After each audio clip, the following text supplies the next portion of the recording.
So, in our last session, you emerged from the stifling depth of the Whirlstone tunnels and returned to the industrial chaos of Grakostuch. The city is alive with heat, noise, and the relentless activity of its forges that cast their hellish glow across the streets. You learned your quest givers have gone to the Deepking hold to discuss the rising corruption in the city, prompting you to make your way there. Upon entering the hold, you were struck by the foreboding architecture and the oppressive heat of glowing lava. In the Deep King's throne room, you encountered a tense council led by Erde Blackskull, Guard Carr, the priest of Lothagur, and Laird Rockford. The three were urgently pleading with the Deep King to take action against the growing threat of the demonic lords. However, you quickly noticed that the Deep King's behavior was erratic, his expressions shifting between disorientation rather, and this manic laughter. Suspecting foul play, you uncovered the truth behind the royal consort's devilish smile. Revealing her as a succubus, you were compelled into battle as she summoned imps of Grasht to aid her. The session ended with the party surrounded and engaged in combat with the fate of the Deep King and all of Grakostuch hanging in the balance. Unless you guys have any lingering questions, I will throw us right onto the battle map here.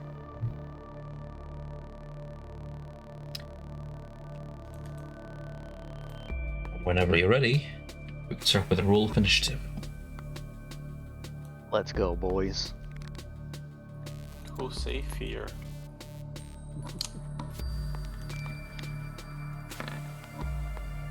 Oh, nice. 18. Oh. Well, I know where Roka's going to be. At the bottom. Companions. Where's my tiny? Not below me. It's fine. Getting the bad rolls out the way. Oof, damn it. Lauren, what's your dex? Cool.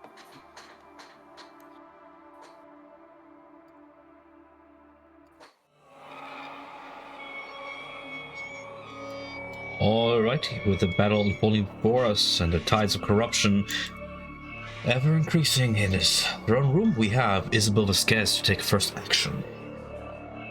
Reminder that you are channeling your spell there, the Steam Invisibility spell, allowing you a glimpse into some of the manipulation of the weave before you, a wall of force stretching before the throne room dais, and a shadow of the king's throne. What do you do? Okay. You see from the Isabel spells, you see the orb start to assembling itself and goes pushed to the middle of the room. From it, you see a beam come across and attacks this imp here. And let me open the shit to see if it hits.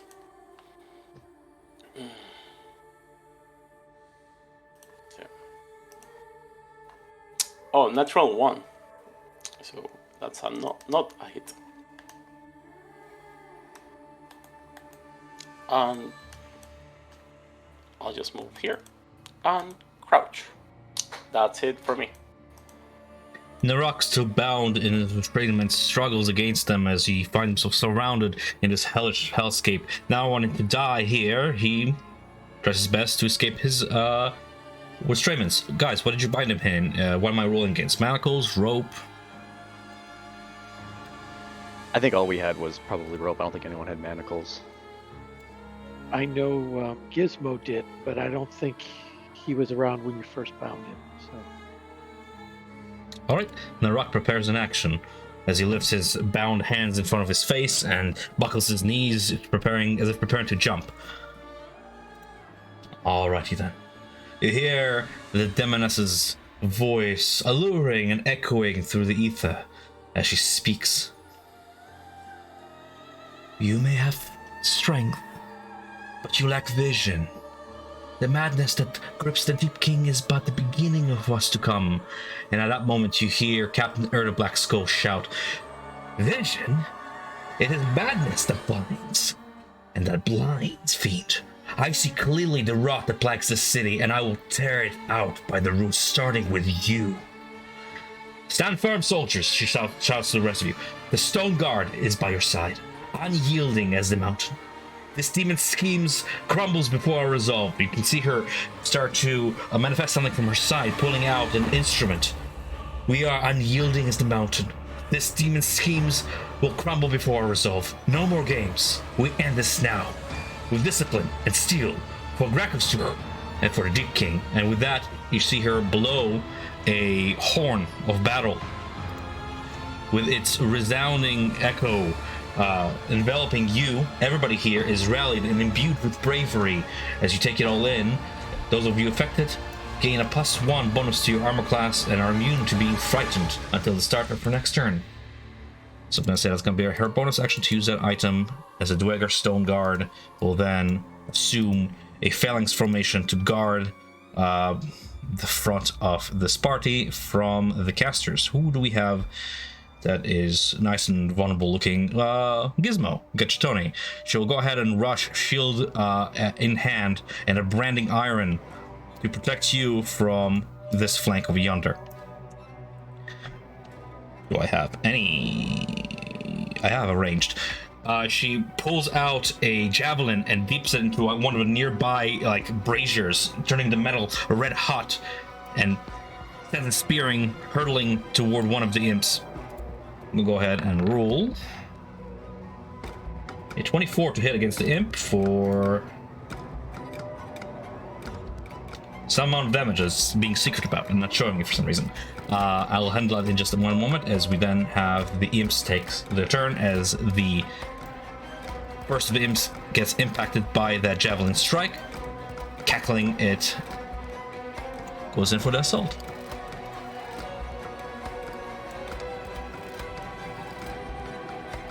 It goes ahead and makes 2 attacks with either its whip or... Okay, thank you for that.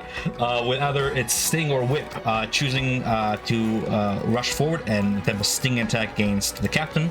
It will roll 8, missing as she blocks it with her shield.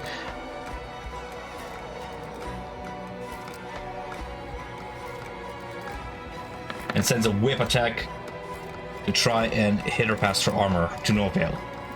Engaged. Branding Rod with whip. The other imps go in to close in their distance. These 2 imps on the east side begin to hover above the wall of force over yonder, maybe 20 or so feet above the ground, and acting as one in unison, they send forth beams of force energy. One of them clashes against the mighty rock fort layered of the gold fangs, striking for 15 against his armor class, which he stands ground and does not get impacted by that too hard. And then the second one at self, a second repelling Eldritch Blast at self for 8 to hit. These 3 over yonder, these imps, combine their might to send forth their beams of energy. First of all, one lands against Gartakar, the priest of Lalugur. For 24 to hit, hitting him for a total of 7 force damage, and you see him lose his footing as he gets pushed this way. With... Good God. With your left flank open, I'm just checking how much HP he had. Okay. And minus 17. With the flank open, another beam comes crackling down to the west, impacting against Sir Eric Tane. For 14 strike and a second repelling blast at Isabel Vasquez for 10 strike. In their frustration, 2 of them begin to fly forth in diving toward the two of you, each striking with their stingers. It's gonna be a 16 against Isabel and a 10 against Arcane with the stingers. As we handle that, I believe 16 does not penetrate through your armor class there, Artificer. So that's It does not. key. And the rest of the demonic tide comes clashing from south against poor old Glabagul, who takes the brunt of that. So you take notice of the south being flanked as well. Bajorak to act then. Oi, Godakar, you have a way of getting me around them. Some kind of spells or anything. What about you, Isabel? Looking for a way to get around and probably try to cut off the head off the snake, asking anyone if they have any magical means to put me on, or anyone on the ramparts to the side, the left or right. But with that, he reaches and screams out. He's going to come around, bonus action, he'll turn into his werewolf form. As he starts running, he just starts become like this large, like furry beast. And let me change that. And then with that, he's just going to go with 2 razor attacks. And this is at normal. A 20 and a 10. The 20 hitting for 9. As your magical razor slash through the closest of the imps, lacerating through for 9 damage.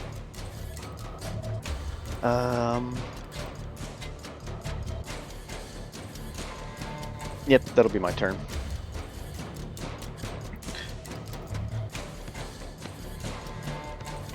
Okay. Shao pipes up, gleeful at the chaos that falls before her. Guash's designs are beyond your comprehension. Your efforts are merely a ripple in the grand symphony of madness I've orchestrated. And at which point Rockford pipes up. You speak of madness as if it were a shield, demon. Battle's thrill brings resolute clarity. Let's see how your symphony fares against the beast's howl. Steel yourselves, warriors. She may weave lies with her tongue, but our claws will tear through the veil of deceit. I shall protect our rear flank. See to the rest of them. Strike through. For the honor of the clan and for the fury of the hunt. Leave no trace of this fiend's mockery. For the king. And as if to fall onto all 4 of his limbs, he rushes forth with bestial sprint to the south to reinforce this flank of yonder, slashing to and through with his great sword, like cleaving cavalry, keeping the flank. Joining Glabagul, it is then Shal's turn. The succubus of Grashed takes her turn. By weaving forth her hand before her face, you can see the air begins to trail this almost like aurora borealis sort of effect behind it as she evokes the tides of chaos and the abyss itself, and then blows upon the hand to envelop an area before her, creating Phasrus, as it were. I'm going to go ahead and mark the area with a little token to indicate a 20-foot radius of Phasrus manifesting upon the battlefield. Let's say... make it a nice hot pink for Succubus, why not?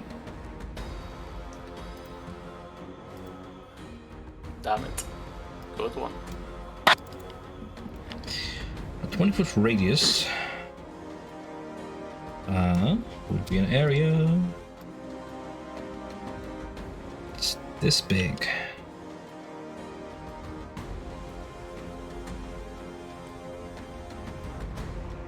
If that makes sense. Yeah. Alrighty then, as that chaos takes effect, as a reminder of what that does, I believe I did paste it for you guys to see in the chat there. But as a reminder, any creature attempting to teleport into, within, or out of Phasrus suffused areas must succeed on a Constitution saving throw against force damage, as the Phasrus reacts to it, and areas suffused with it are sensitive to magic, therefore triggering Tides of Chaos, which is a wild magic search effect. With that bonus action out of the way, she maintains that spell of hers and moves in to... attempt to charm Isabel. Isabel, make me a DC 15 wisdom saving throw, please, against the effect of the succubus charm as she locks eyes with you and begins to try and hypnotize your mind away from your side and onto your allies as you stand there and resolute you remained of your own mind. I want to say I was failing the charm. My tiny construct electrocute me to wake up from it. Sounds good. With that, she just continues to sort of pace to and through like some animal of prey, some predator on the stock. We have Self to take his turn. Are we aware of this wall of force that's up now? If, I will have to tell you. Yeah, sure. So, verbally you're aware? Okay. And we just saw her cast this spell. So I'm going to step up into this area and you tell me if this makes sense, if this is going to work or not. But I would like to twin spell Dissonant Whispers on the succubus and the king. This looks like it's like some kind of spirit of the succubus, not, or does it look like a separate creature? To you, it looks like thin air, because I've only put that token there for the sake of the person seeing invisibility. Oh, gotcha. Okay. Yeah, I'll cast Dissonant Whispers on twin spell on those two. Do you mind pasting the spell over in chat so I know what it does? Because I don't know your spells by heart. Right. And let me paste the description. I can just do this. Alright, so one creature of your choice twinned. Two creatures of your choice 60 feet from you, direct line, right? You being aware that there's a wall force for you, you don't try for elevation or anything to get past the wall force? It's anything that they can hear, so. Okay. Like to sit on wisdom saving throw. Okay. Starting with the king.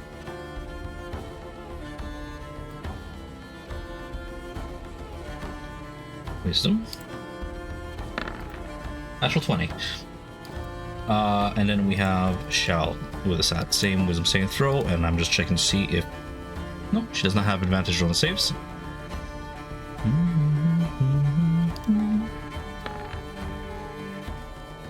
14 versus your spell DC of 16. Right. So she's gonna use her reaction to run as far away from me as possible. Okay. You see this shell of yonder begin to fly up maybe 3, 4, 5, 6 stories to the domed ceiling and to the very edge, as far away from the edge of the map as I can. I'm gonna go ahead and mark this image here as 60 feet above the ground. Okay, and then anyone, they take half damage on a save, so if any of them are concentrating on anything, it's going to be a concentration check. You got it.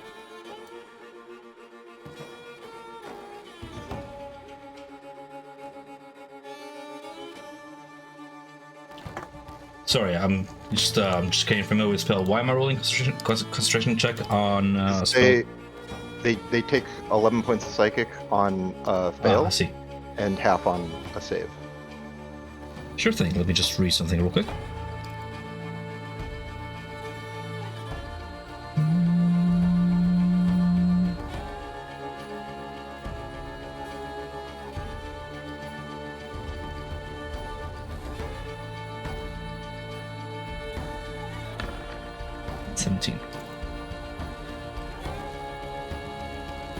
I rolled it.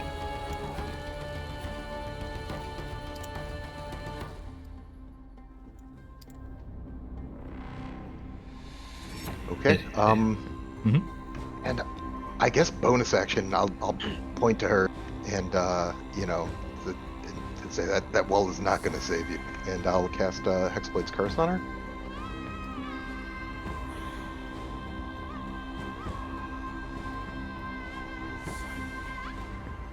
All right. Just give me your room to narrate your own turn. Okay. And that'll be it. Gizmo Gadgetoni has initiative. As a reminder, please roll me a d20 every time you cast a spell within the ordinary suffused with phasers.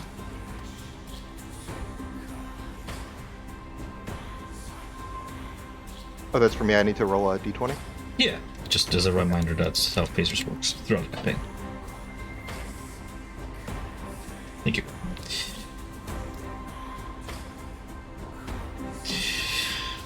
Jeff, is your mic working?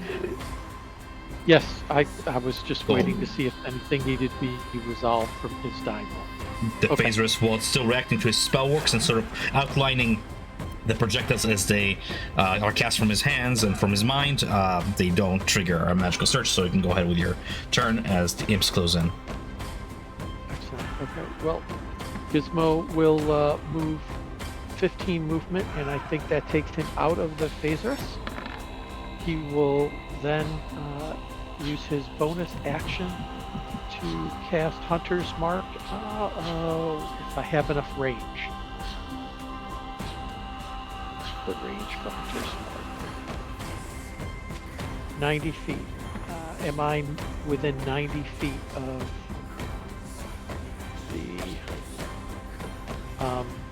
the succubus that went up? You are just about. Is that good?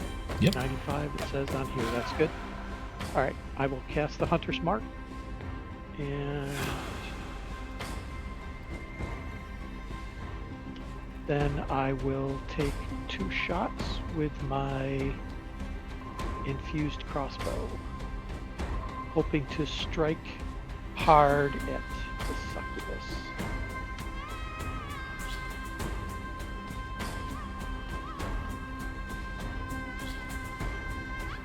.27 and a 22. I'm assuming those both hit, Both find impact.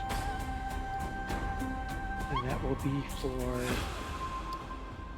21 plus 2d6 damage. Actually, the Hunter's Mark one was a 4. Do you want that to be for both, or should I roll for the second one? However the spell works.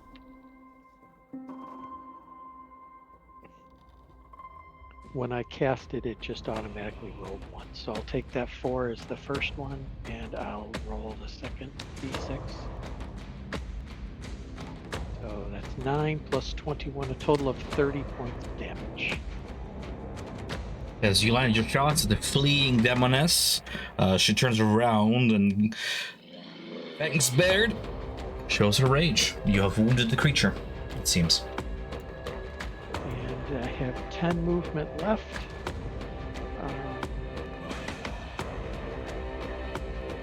I will come down to this flank and protect against coming from behind. That's my turn. Fair enough. Giving Eric his turn.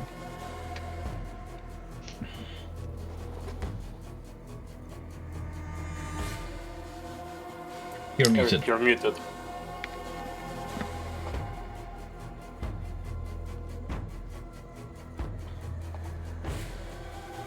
Hello, do you hear? Yeah. Yep. Great. I'm gonna bonus action use Giant Smite and then attack the simp that's directly in front of me.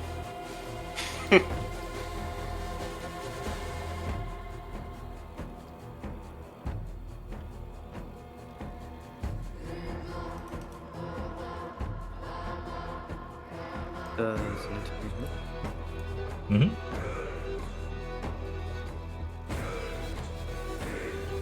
Poised against striking evil, the radiant blade of Dawnbringer strikes true twice. Give me double damage for both strikes. Ooh, 14 hits. Oh wow, all times. Okay. 11 damage both times for 22 damage. You may describe your kill as you destroy this fiend. Ooh, okay.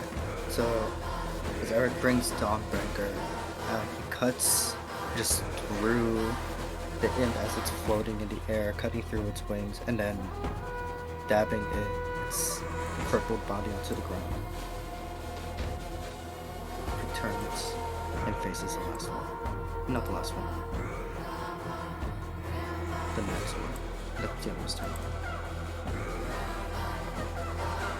From up above, you can hear the echoing cry of the demoness as her eyes gleam in the darkness. Continue to fight if you must. Your struggle only feeds the greater darkness that will soon envelop the city, and I shall be the one to ensure it. Gartakar cries out, I serve a flame that burns through any darkness. Your feeble threats are nothing before the purifying fire of Laduga's will. I will burn your eyes to ash. He turns to the lycanthrope among you. I'm sorry, Boom. I have no means of getting you across, but a mighty leap, a chance, a fateful leap across the lava should get you close to her. Oh! And with that, he's going to take a quick glance at the divine spells in his compendium. Under him, what can I do? Conjuring forth, as if manifesting out of the lava itself, a great axe of molten magma manifests as he swings it against one of the imps over yonder, manifesting a special weapon. The imp only cackles at the futile attempt, but nonetheless, he maintains concentration on that spell as he casts his spiritual weapon. It's not a concentration spell, I have to remember that. That's cool. And that's gonna be action, any bonus action from the spellcaster. No, just gonna continue squinting in the bright light that is being cast from Dawnbringer as he curses Eric's name under his breath and takes a more defensive position in his shadow. Oh, this little dwarf is trying to escape. He looks down from the rock. With that being said, that's going to be the end of his turn, unfortunately, with Isabel at the top of initiative. And I'll go ahead and put a little spiritual weapon there. Give him the old curb stomp. Okay, not Quantum. I'm casting Choking Grasp, but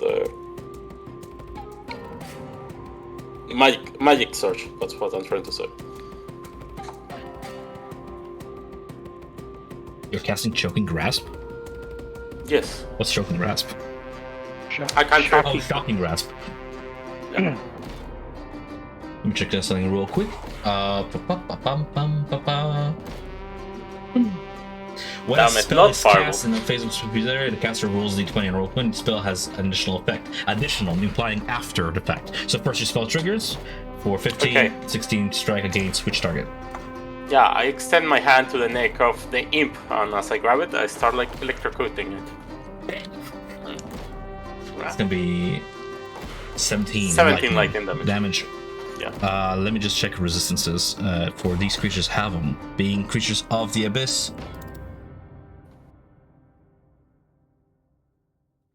It manifests no immunities or resistance to lightning. Nice. Alrighty then. Is he alive? He is scarred. He's still alive, yes. You see the crackling lightning marks upon its flesh, blackened and streaking across its body, but it's still living, barely. Okay. I grab the orb Atlas and I tell the group, ignore the one in the sky. That's not her real position. And I put Atlas on the wall, and by magnetism, it walks up it to the other side, and it shots at this one. Okay, you see it peak at about 10 feet above the ground before Atlas finds the edge of this wall and begins to crawl over, take aim. And as you direct it, Atlas does not have your invisibility sight, but therefore has a disadvantage on its attack, but can still hit the creature by under your direction. Okay. 10. I guess that's a miss. Unfortunately, but the rest of the party does see where you're aiming at, so that's something. At least they can attempt disadvantageous attacks against an invisible creature until you somehow bring her out of it. With that out of the way, do you mind if I just make this token a little bit bigger for my sake of my sanity?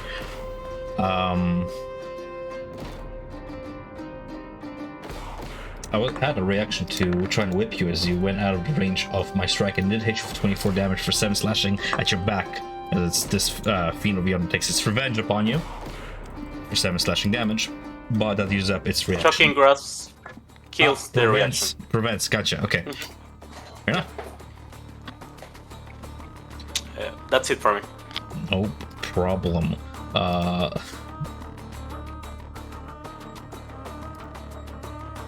Captain Eridor Blackskull tries to take command of the situation by first dealing with the flanks.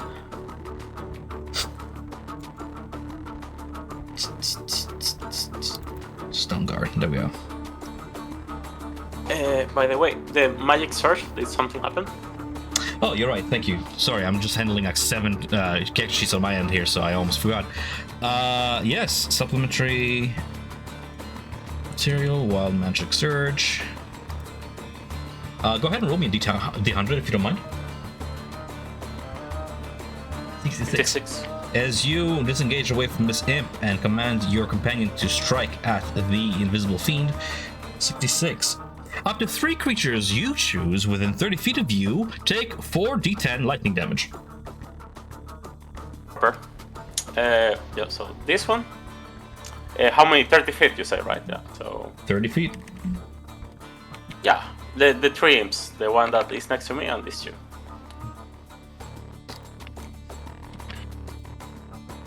Is perfectly lethal. Nice. Beautiful. Three corpses singe as lightning strikes, and you hear Shel's voice coming not from above, but from beside the king, cursing under her breath. Damnation! Revealing her position over yonder.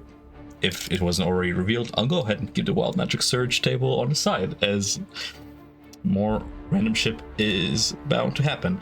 Anyway, as I was saying, the Dweger Stone Guard shall enlarge thine self, as the Dweger do.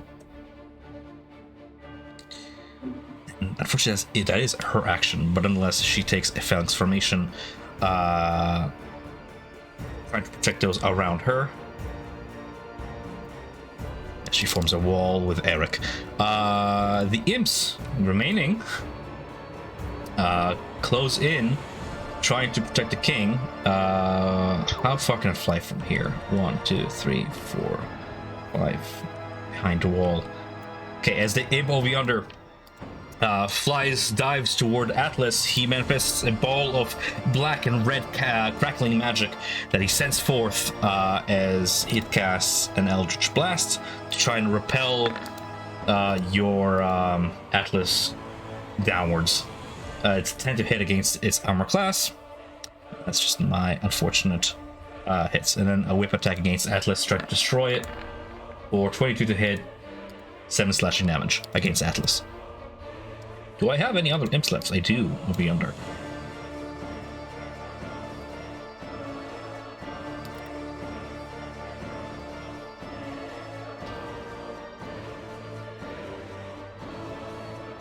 Risking attack from Erda as it flies away from her. It's gonna go ahead and attempt to push Gizmo off the platform. So first I'm gonna go ahead and roll an attack from the guard captain. She's enlarged. Natural 1. Okay. And a repelling Eldritch Blast at Gizmo from its position. For 16th strike against Gizmo. Thankfully, that +1 AC that we got from the Horn Blast means I have a 17 armor class. Hell yeah. Cool. So even 16 would have not hit. Nice. Meets the beats. Just checking to see if I have any other. Okay, Bajarak in your lycanthropy form. So. Oh, no, I didn't know. Go ahead. No. Okay. A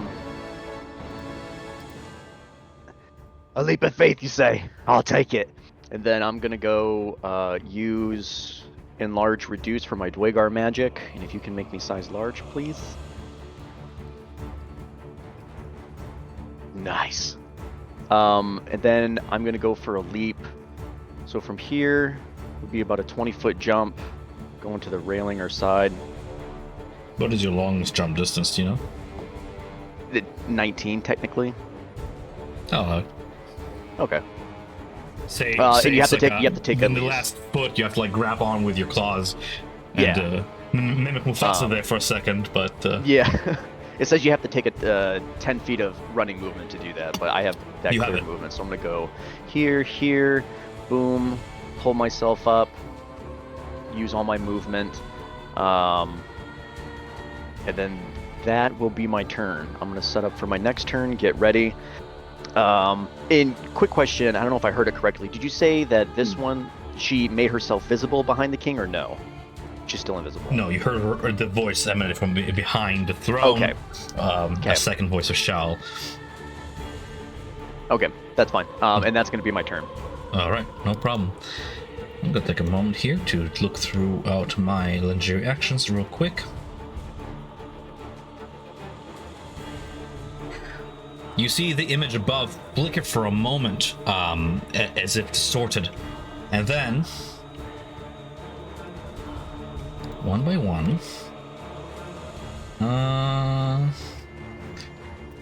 concentrating, shall cast Seeming, changing the appearance of any number of creatures she can see within 30 feet of her. I need to do some measurements here by taking this tool and measuring me a nice 30-foot circle from the throne. Isabel and self included. Yeah, this is funny. Is Atlas a creature? He's a construct, right? It's an object. Object. Fair enough. I'm just doing something funny here. But you're right beside the wall, so you're like shielded from even from an angle. Okay, so what you guys see is one moment the air itself begins to flicker as Self, Atlas, the king, and this imp over yonder take mirror images of the demoness flying up high.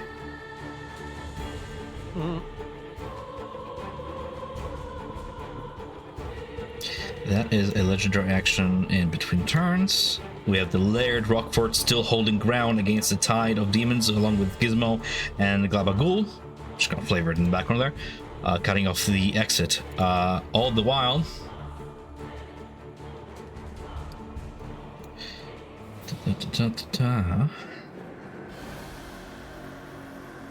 just checking my speeds here.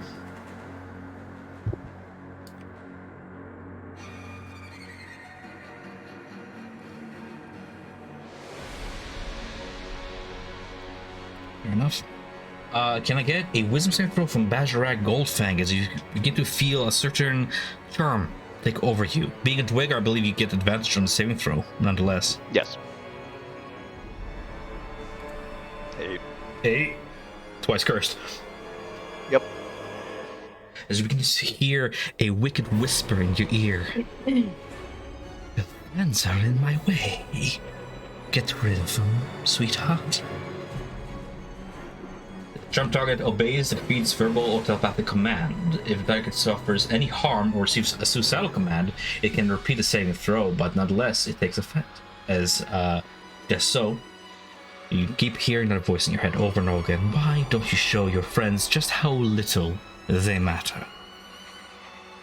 I think was he in Calm Emotions when I cast it? Was he?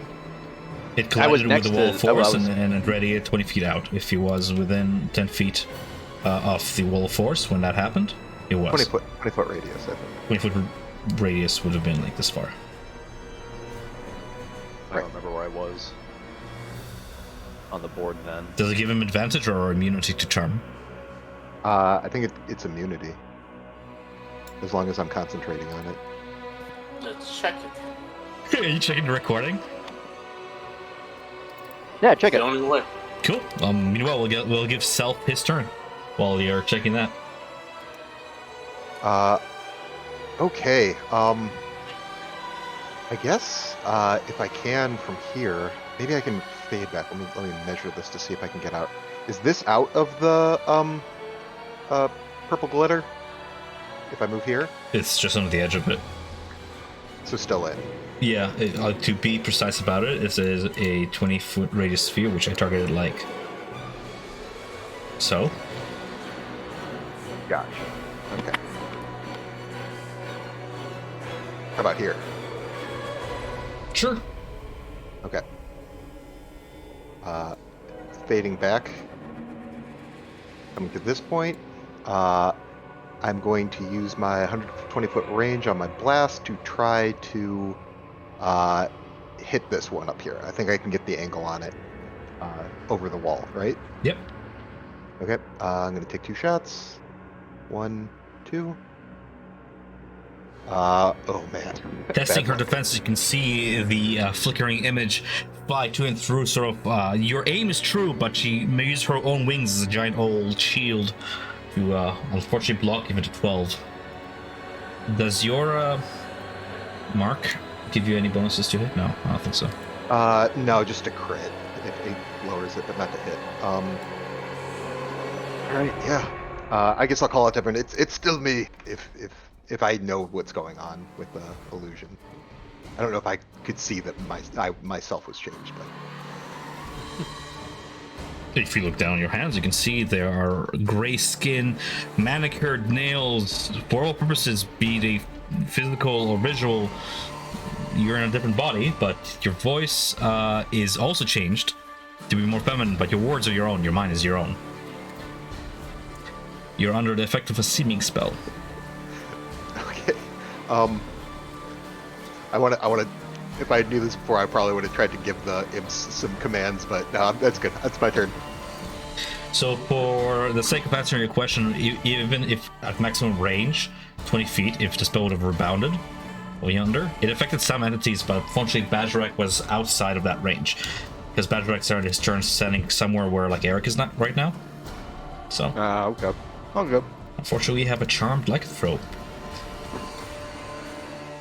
There's always So a who way wants to around it. join the Goldfangs? All right, you got it, babe.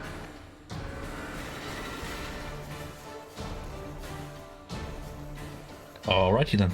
If that will be the end of our Psionic Warrior's turn, it'll be Gizmo's turn.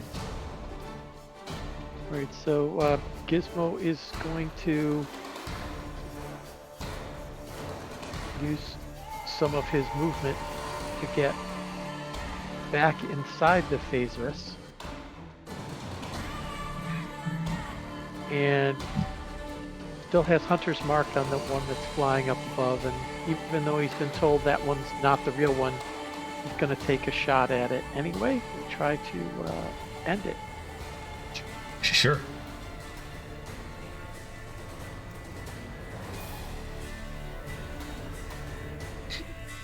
Finds its mark. That will be for 6 plus 5, With- 11 points. 11 points of damage with each impact of your bolts. You can see black ichor spew forth and dribble down like rain onto the floor below her. But it did not fall. It is still there. Unless you have any way of causing that to bring her speed to 0, she will remain aloft. Then I will fire a second shot. Fortunately, that is a miss, evident by the spark of metal hitting rock behind her as the arrow shaft impacts against the stone. Alright, and with the bonus action here, I will...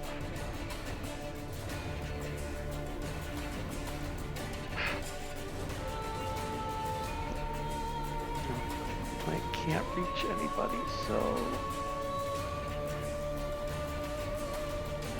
I will call Clank to my side and have him defend me.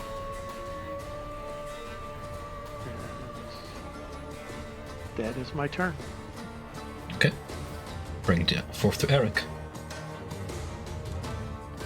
Alright. Seeing that.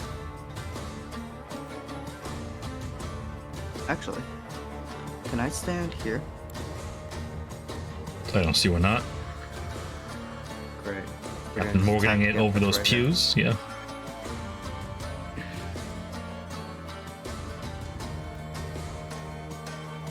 Eric attacks the last imp within range for 13 damage. 13 wounds the creature as your magical blade cleaves through evil.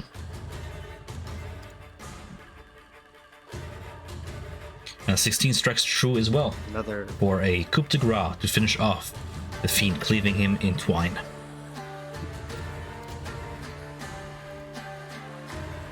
And then, oh, that would have been very good movement. I just measured it. Okay. Going around Erdo. That is my turn.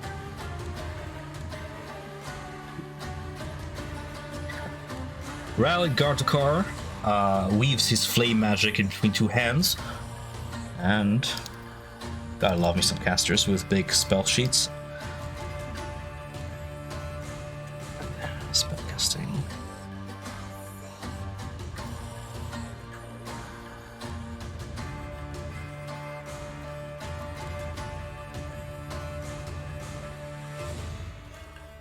All right. He's gonna go ahead and march forth toward the wall of force through the Phaserus, and assuming a large stature, he sort of takes a knee and gestures toward his palms. Go on, leap! I'll hoist you! And he prepares an action to sort of throw whoever would dare over the wall to the other side, trying to work together with the team. He doesn't have any other spells that would really aid beyond the wall at this time. So he's going to hold his action as we take initiative up to Isabel. Isabel follows, put a hand, her leg on the hand and jumps and choking grabs this guy.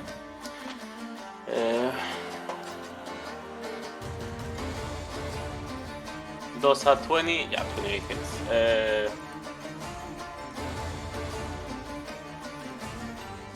10, so no magic surge. 15 lightning damage. Is he alive? 15 lightning damage. You strike through the illusion, your lightning for a moment disturbing the image, and you can see the creature within the core is still alive, still hovering, yes. Okay, and I reposition myself, and as while I'm doing it, you see Atlas start charging another beam that after 2 seconds, beep, beep, beep, beep, beep, beep, poof, shoots 15 to hit. 12 force damage to this guy. 15 to hit, strikes true.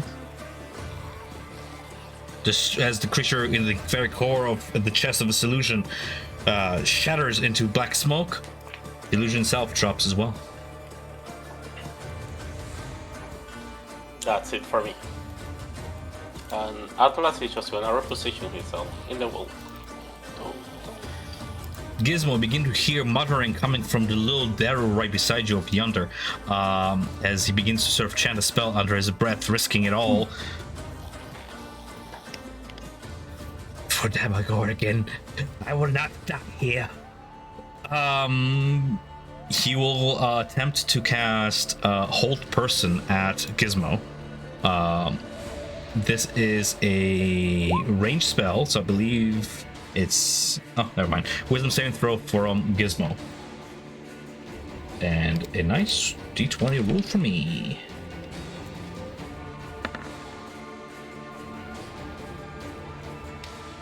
Wisdom saving throw and DC 13. Yep. Advantage on wisdom against magic. So I will roll this. Sorry. I'll roll it twice. What the heck? Instead of rolling it. Just well, first, it worked anyway. Sorry. Yeah. Didn't need to roll it. 15? Yeah, it would have been the 15. Yep. Sorry. Beats. I came through 3 times.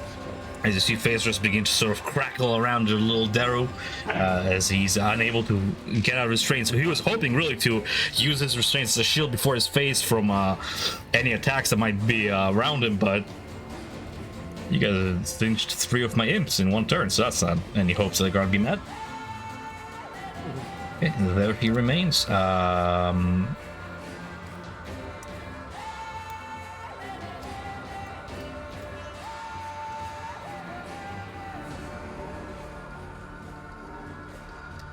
The captain of the guard is going to attempt to leap toward King.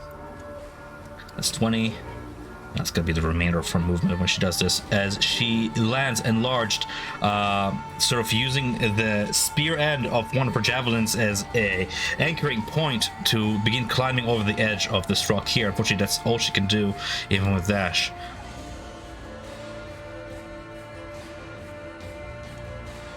Bajorak. The voice grows louder in your ear. What a lovely twist of fate.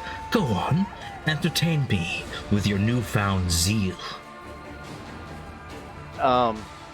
Putting his hands and his claws like up to his head, like he's grabbing it, and staggers. "Ugh, your wish is my command. And I'm gonna. Oh boy. I'm gonna jump, but I don't have 10 feet of movement. It's a standing jump. I've got 40 feet of movement though.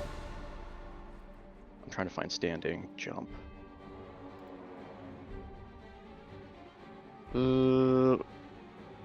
I can't find the rule for standing jump.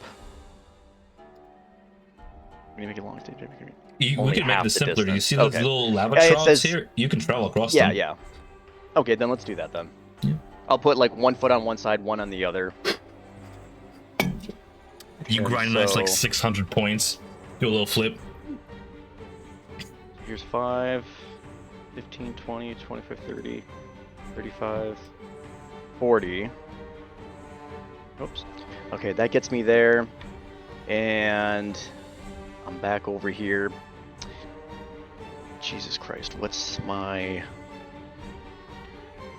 dedicated what? No, sorry. Where the fuck is it? Patient defense. Take the dodge action. Oh, step of the wind, sorry. So I'm going to use 1 key point to dash as a bonus action. So let me mark that. I have more movement. And Gizmo, you're looking pretty tasty, bud. No, no, not to me. And then we're coming over. And with that, he's just going to go with 2 claw attacks. Just seen that rock And- lift up his like restraints. Here, over here, big boy. Miss. Sick, down, boy. So let's go for a 21 and a 22. Okay, sorry. Those are gonna hit. Yeah. 7, 8, 9, 10, 11, 12 damage slashing. Man, I don't even need imps. Just to prepare you, as he's going through this, you start to see this blood rage, or not, excuse me, he's not in a blood rage, sorry, but you start to see the saliva start to drip from his mouth and everything. It's a little bit thicker. It's almost like it's got like a tint to it, like a semi-silvery, translucent, I don't know, kind of Cool. feel to it.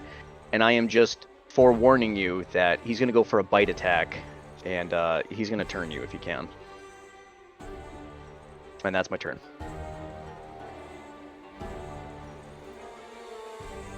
All right, locked in his feral rage, Led Roquefort turns to Glubgo. Hold him off!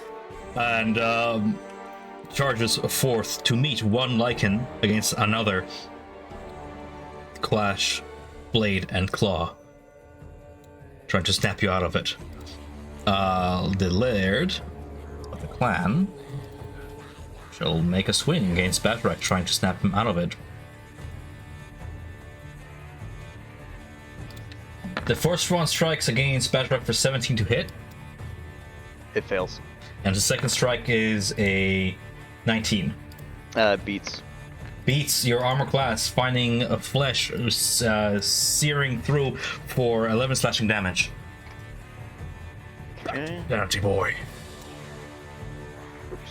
So you can go ahead and roll another wisdom saving throw against the effect of that charm. The DC is 15 for you. Yep. 15. 15. Because I have Dwagar abilities to help me stay out of charm effects. Very nice. The red at the edge of your vision clears as you look down at the blood cast upon the longsword of your laird. Back with us. Good. No. All right. So, with that being said, you see the various lacerations and wounds that he has suffered from the tide of demons already begin to sort of close up as his lycanthropy takes effect, and he regains some hit points and goes to return his attention to the demon tide to the south. Glabagul is doing his best to like absorb one fiend after the other into himself, but now he has gathered like maybe half a dozen, which wriggle and dissolve within his own body. I'm a hero. Anyway, so he's gonna keep doing his Eric is best. gonna Yeah. I am loving Eric is that. gonna yell at Grabagul to move over, make space. Yeah, join his side. Fair enough. I'm just getting rid of some stuff. I'm clearing the battlefield a little bit for myself. Isabel Vasquez, you feel a cold presence as the hair at the back of your neck arises as something slinks from the ethereal behind you, whispering, "Jump in, darling. The water's warm." A demoness manifests beside you out of the ethereal to whisper in your ear. It's going to be a DC 15 Wisdom saving throw against the effect of a charm for Isabel. I failed, but it cannot be suicidal command. It can be.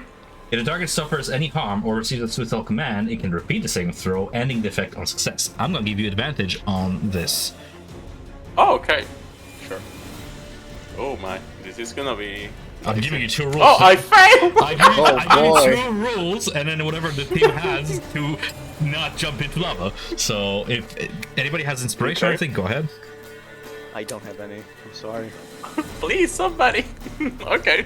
3-9. Well, yes, So I'm gonna say, 3-9. beginning at your turn, as your eyes being glazed over, you glare down to lava, and for whatever reason you can justify in your head, you get a suicidal command. Unfortunately, so that's a charm. And I'm just checking to see here if there's any indication that the charm is also concentration. It's a telepathic link. Okay. Action. I'm coming for you, boy. Don't worry. One with their claw, one with their charm, or joining kiss, replacing either with ethereal misdirection. Ah, okay. Sorry, big stat block, boys. And then, as fast as she has appeared, she demanifests back into the ether. From Timberlake, first the same to double last up. Well, I mean, you can still save Isabel. Yeah. So, interesting. Okay, we're good. Sorry, big stat block, boys. I'm sorry to be talking to myself a lot. It's just that I'm getting familiar with how Cal works.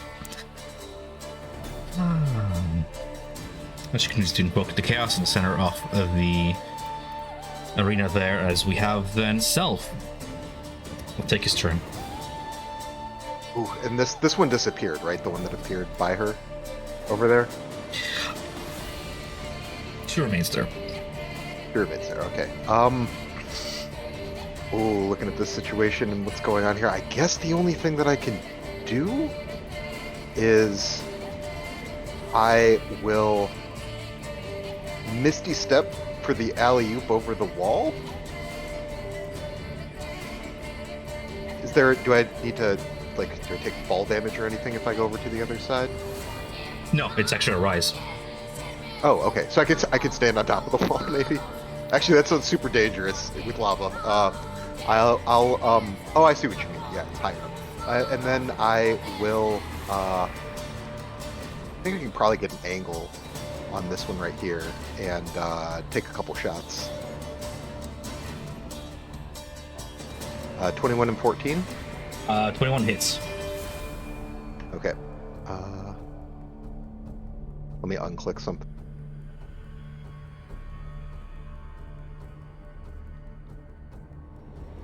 Ooh, 5 force damage. No good. Yeah, I'll do that, and I guess, yeah, I'll knock her back up against the wall so that at least she's not behind the throne so other people can see. I have a line of sight. Gotcha. So, as you send forth your Eldritch Blast, you notice 2 things. First, the illusion that cast upon your body and the body of Atlas and everybody else affected by that seeming spell, including the king, who is all the while laughing like as if he is witnessing a jester's play.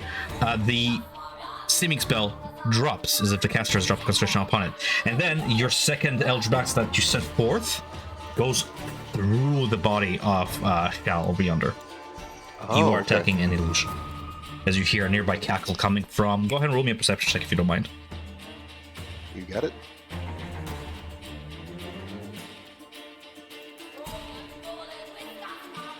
This is going to be contested by stealth.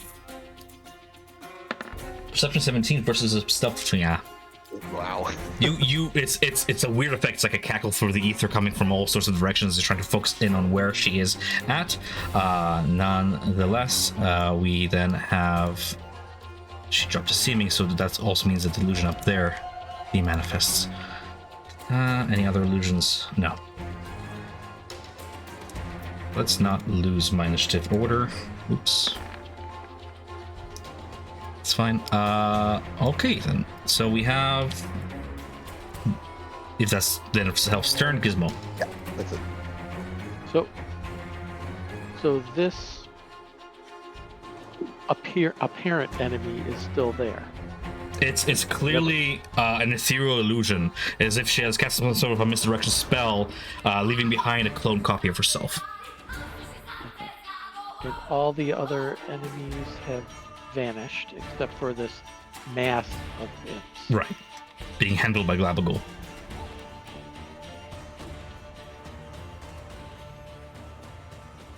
Alright, I am going to 5. use my movement, my 25 feet of movement, to get a leg up from the Gartkar, Plant the Keeper. priest. Mm-hmm. He Yep. flings over his shoulder. An easy fling, you being a little Gizmo, so you can land in anywhere you wish, here or here. and that does not require additional movement for me to be flung over. No, it's just his reaction to fling you over. Then I'm just gonna say, where'd she go? Where'd she go? I just want to make Anybody? this clear. Isabel is looking at the abyss. Just saying.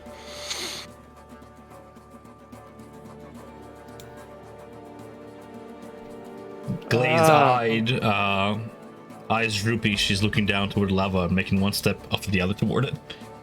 Yes. All the while, the king laughs in his seat. It's my way of saying, like, if you're not gonna do anything, shoot me. Yeah, I'm just trying to.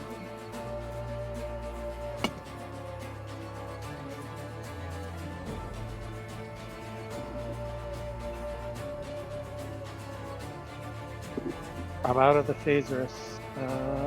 Sure are.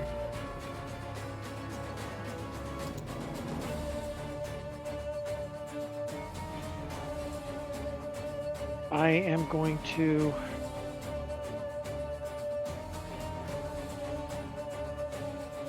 cast Tasha's Caustic Brew in a 30-foot line that's going to go right toward. Oops, sorry. I have to draw. A line going right through the king over onto Isabel.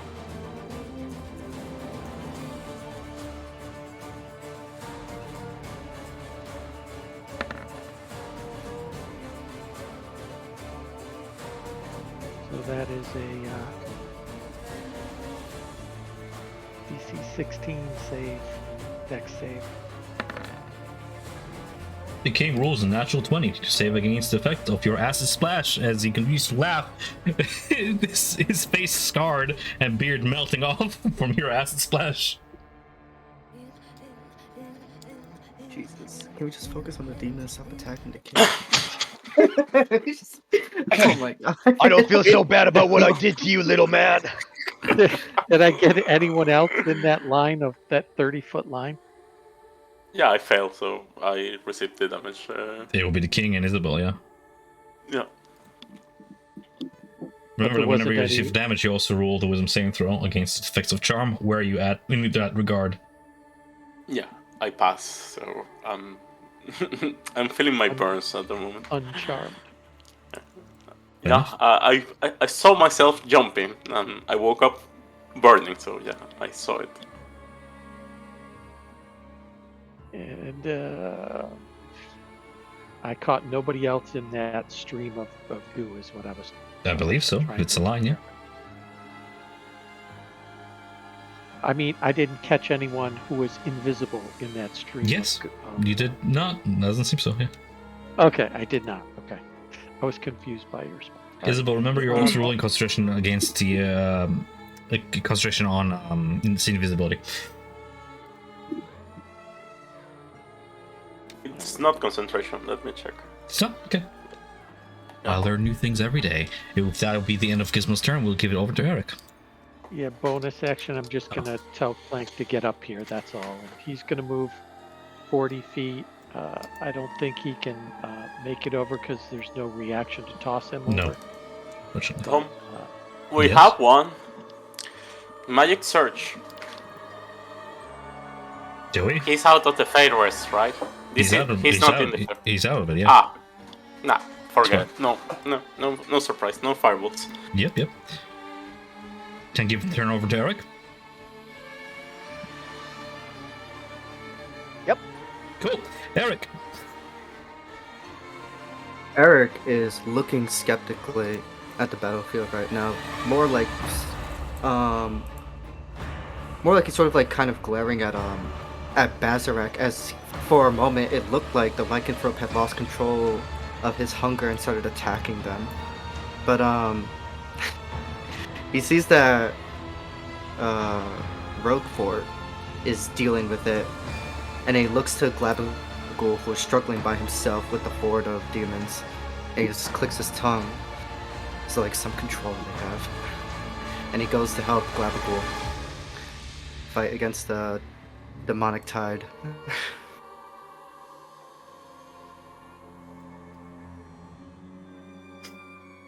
Okay. So we have... Ooh, does a 12 hit? Against massive... It's a very hard target to miss. You can go ahead and roll 2 strikes and give me the total damage there.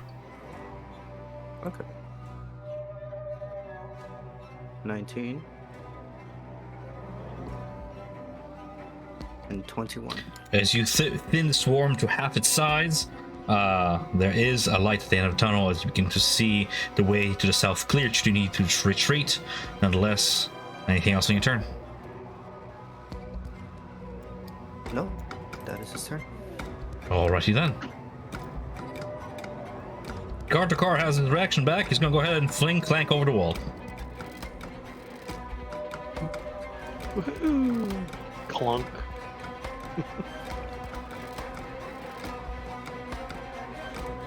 And he's gonna go ahead and march over to Narok. You try to stun over my army. You too will burn, little Teru. And he, enlarged as he is, just sort of clasps one hand over his face to mute him from casting any more spells. Just grabs his whole head with a hand. Yep. Isabel. Can I see the fin? Yes, now you can. That I'm not charmed. Yes, you can. Looking into the ethereal plane, you can see her visage stalking over yonder. I'm gonna go ahead and bring back that ethereal token to represent that fact. There we go. Yeah. Like, remember that she tried to give me a magma, but yeah, I'll try to repay her back. It's pushed 10 feet, so yeah, here. I open my hand, pointing at her. My gloves start like crackling energy. A lot of electricity is going through her body at this point. And after a few seconds, I'm casting Vital Sacrifice, using it. And after a second, you feel a boom coming out as I cast Thunder Wave. And can she subtract 1d4 of From her the save, con yeah. save? You got it.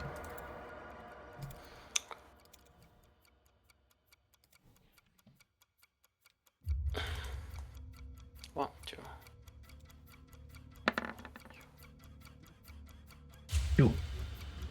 2. So she suffers 2d8s, 3d8s because of my class. So 10 thunder damage, and she's pushed 10 feet away. And so I think that leave it here.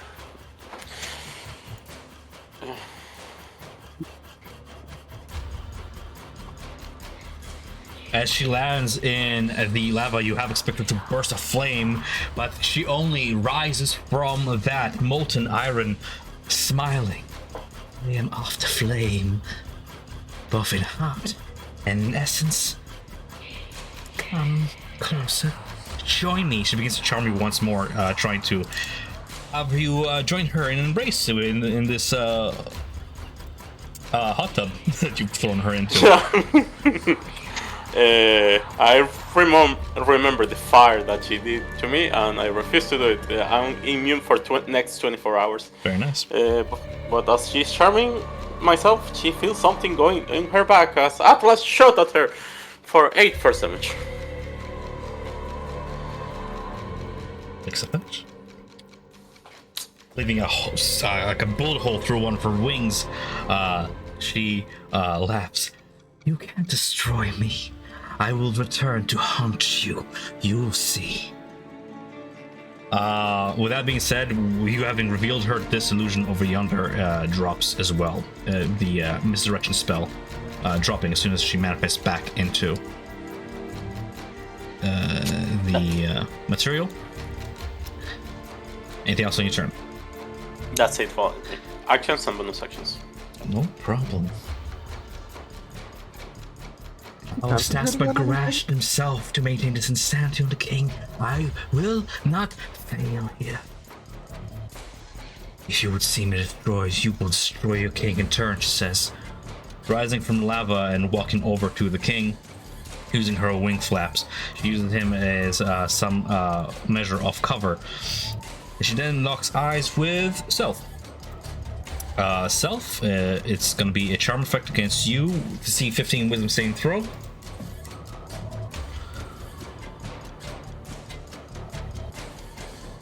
Yep, let's see. Wisdom save. Ooh. I don't think I have the bless either. I do still have... I think I still have Calm Emotions on though, right? If you were within the zone when it triggered. Yeah. I think you started on the far sort of right side of the arena from the image I was supposed to by Ivan over there in chat when we started combat, which is more than 20 feet away from the wall when triggered. Looks like 30 feet away is where you started. I mean, if that's where I was when I cast it, but I mean, if I could get the throne, her, and as many people as possible if I did it one to the south of where you have your origin from. I would have probably put it there to maximize how many people I could hit. But Yeah. I don't know where I was if you're looking at it. I know where you were. You were right here. Right, so that would be within 20 feet of where I could have cast it to hit the throne and as many people as possible. Mhm. So, but I mean, because like it's last session, so I'll leave that. You know, I'm not gonna belabor a point if you say that I wasn't in it. Well, if the radius is 20 feet and you're standing here, right? Are you Oh, in it's it? 25 feet. Yeah. Yeah, like right there. Yeah. Okay. Yeah, it would be 25. Yeah, so I guess I wasn't in it. So that'll be an 11-2 for the wisdom saving throw. It's 10. I don't think I have bless on. With 10, you are charmed to turn against your allies. While these charm maintains Succubus doing her one move there. I'm just checking to see if I can move the phasers anywhere more effective to cover the spellcasters of the group. I can. Okay, so I'll go ahead and bonus action invoke chaos as I bring the turn over to Bajrak. Go ahead and do your turn. I'll handle my NPCs in the background as you take your turn. Oh, okay. Keep the action going. Yep. So just real quick, just one clarification with the jump and everything. I go 5, 10. I have 10 foot of movement right there. If I can jump 20 feet, does that still go against my movement, or am I able to clear a gap of 20 feet and then continue with the rest It's of my part of your movement. Okay. Just wanted to make sure. 40.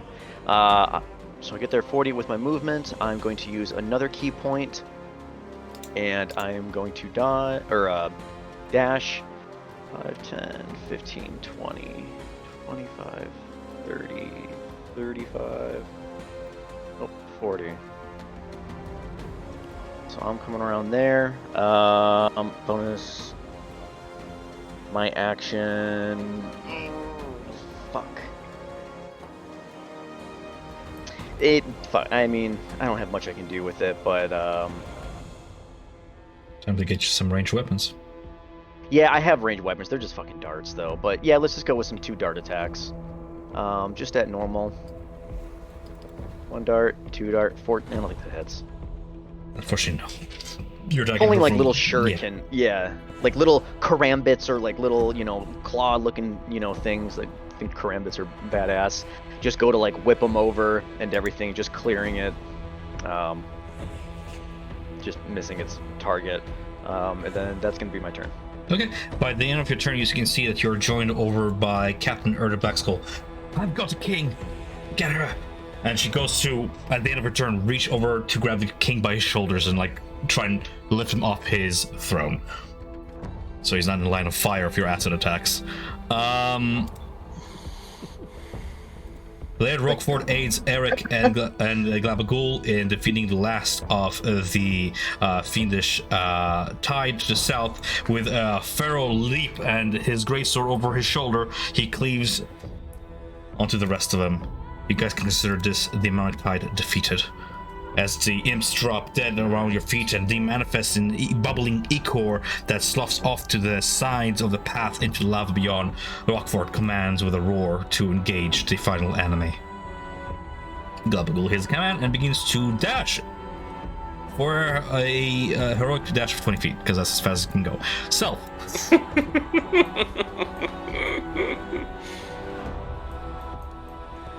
I'm charmed, right? So Correct.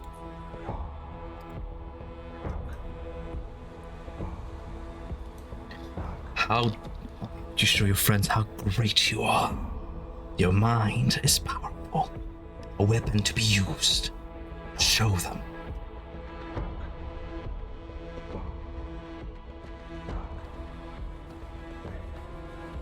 What would your character do?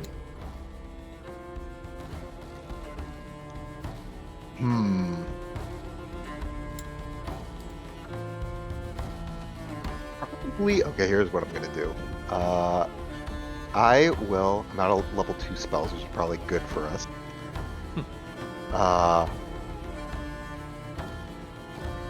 Yeah, this is pretty much the other thing that I can do that's gonna cost me spell slots. So I'm going to go all out, and I'm going to twin spell a Dissonant Whisper on Gizmo and who else is the closest in here? Clank is right next to me. Yeah, I guess I'll do Clank too. I think I might do something that's more of like a character. Probably Isabella. Or yeah, I'll do Isabella. Your choice. Yep. You did say friends, and I don't know that lady with the eye patch, so. Yep. So Dissonant Whisper. And Dissonant Whisper. So 9 psychic damage, 16 DC, Wisdom DC. Oh, dang. Wisdom against magic. I have advantage, so come on. Wow. Nice. Oh, 2 Oh, natural 20s. Jeez. Very nice. You wrote that before also. Does that mean there's no damage or there's half damage? Let me double check. I thought it was half damage. Yeah, it's half. Yeah. Okay, Half. yep. So 4. So 4 damage. And doesn't move away. No, yeah, no move. Yeah. Once the spell triggers, remember you're in an area fused with phase risks as the glows around you crackling. Take your movement D20 and hope not for an extra 1. We got two natural 20s. Good luck has to go somewhere. Ah, don't threaten me with a good time. I'm hoping for that one. Alas.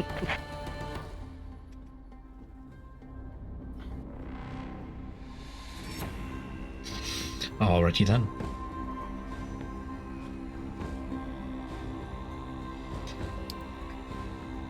I'm just waiting for you to end your turn, if that'll be all. Oh yeah, I mean, you tell me like with the charm effect have me like move or anything like You that, can or move. am I just Yeah. You're compelled to You know- to hear her words in the way that your character will fulfill them. Yes. Okay. Yeah, then I guess I'll move maybe into this area back here. Maybe trying Sure. to protect her or something like Show on that. my side, yes. And then I'll bonus action and I'll do some flexible casting stuff and change a spell slot out for a point. So, and that'll be my turn. Sounds good. As Self walks out of your range, Gizmo, do you have a reaction to use that you wish to use as an opportunity attack as we move over to turn to you? I was just gonna say, because he's been hostile toward me, I'm assuming I would get the opportunity. You can opportunity attack even Opportunity. non-hostile creatures. Oh, okay. Well, I'll use my reaction then. Yeah, to fire. It's one shot, right? I'll fire Yeah, one one crossbow attack. bolt because that's the weapon I have equipped. Sure. If it hits, that's a wisdom saving throw from Self as he takes damage against the effects of charm. I would say a 24 is going to hit him. Yep. For 13. Max damage.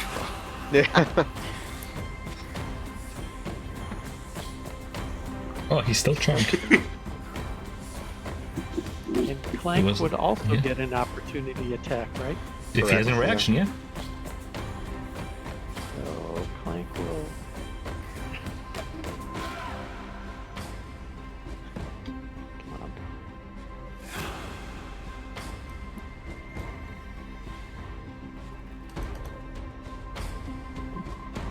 We'll have to investigate why it takes you so long to make rules there. If D&D Beyond is the culprit, then we'll have to just switch to Rule 20. Yeah, I can just do that. Okay. Oh, I can just open up his sheet. I keep forgetting I can just open up his sheet and roll 20 there. I'll do it from his sheet from now on. Whatever works, man. It can be as simple as rolling a d20 and then adding whatever the sheet says. And then Eric, you're on deck. Oh, actually, no. It's gonna be Gizmo's actual turn after that. So 20 hits. And that will be then for Unfortunate. Oh man. for 10 force damage. Okay, I think we still had temporary HP from before, Yeah. right? Oh, yeah. Okay, We did. Yes. There goes your Halo Shield. great. Finally, I have a chance to mark you guys. Alright, so Gizmo will move to this point and use his action to fire 2 shots at the actual enemy this time. All right.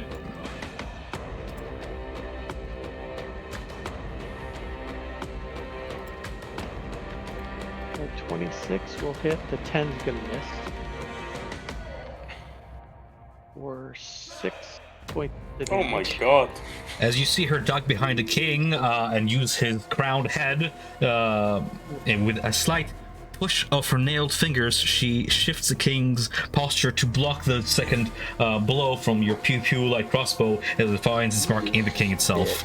She'll use every little trick in her fiendish book, but nonetheless, that's her reaction gone. I'm gonna rip her apart. And as Good. my Make you guys bonus hate her. action, I will have Clank attack her, and Go for it. hopefully he does as well this time as he did last time. A 20. He hits. Natural, not a natural 20, but a 20 nonetheless hits. 20 Or for 11 11 force damage. force damage.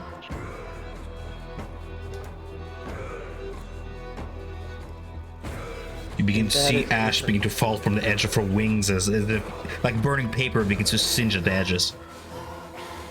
She is the equivalent of being bloodied. And she doesn't have to roll concentration for that charm, I'm assuming, right? Not for the charm product, no.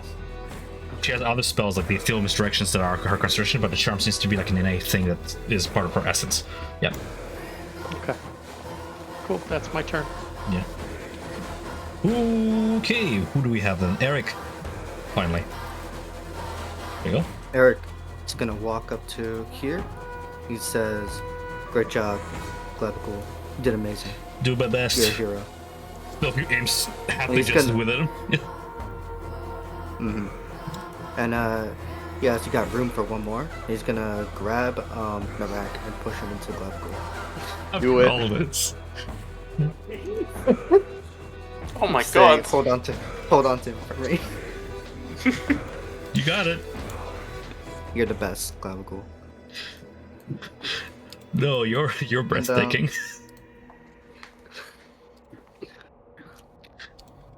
I'm Move just checking what the damage for this the rest poor of his Vero is gonna movement. be. Oh my god. And then he will dash to, I suppose, here. And then looks to the Doigar caster Gartukar and asks, "You want me to give you a lift? Can you get smaller?" Yeah, he'll act in tandem with you. You guys being like turn by turn. I'll say if you're holding your action on his turn, he'll just approach the wall here and say, "This wall is maintained by a bottom beneath the king's own buttocks, and this wall will disintegrate away." I'm not gonna filter my language here. This is the dire circumstance. He clasps his hands together and will attempt to heave your large self over the wall. Yep. As you guys will work in tandem.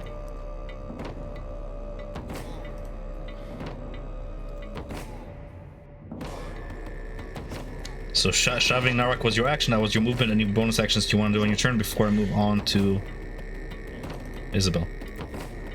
Does he succeed in lifting me up? Yeah. Great. Can I, as a bonus action, try and pull him up? No. Okay. I'll use rest of my movement to get here. I just jump down from the wall. No problem. Given Isabel her turn. Sure. I'll close ranks and I'll try to grab one of her wings and electrocute it. Checking grasp. I don't have bless. Why? It's a 12. 12 misses, unfortunately. 12 misses. Okay. I gain distance once more. 35. Yeah. And yeah, Atlas is gonna take his shot once more. 10 to hit. That's a miss. That's it for me. Why I have less? Okay. Getting her reaction back.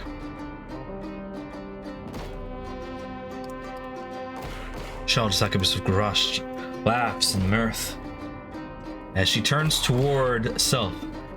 Yes, remember, though you might not live to tell.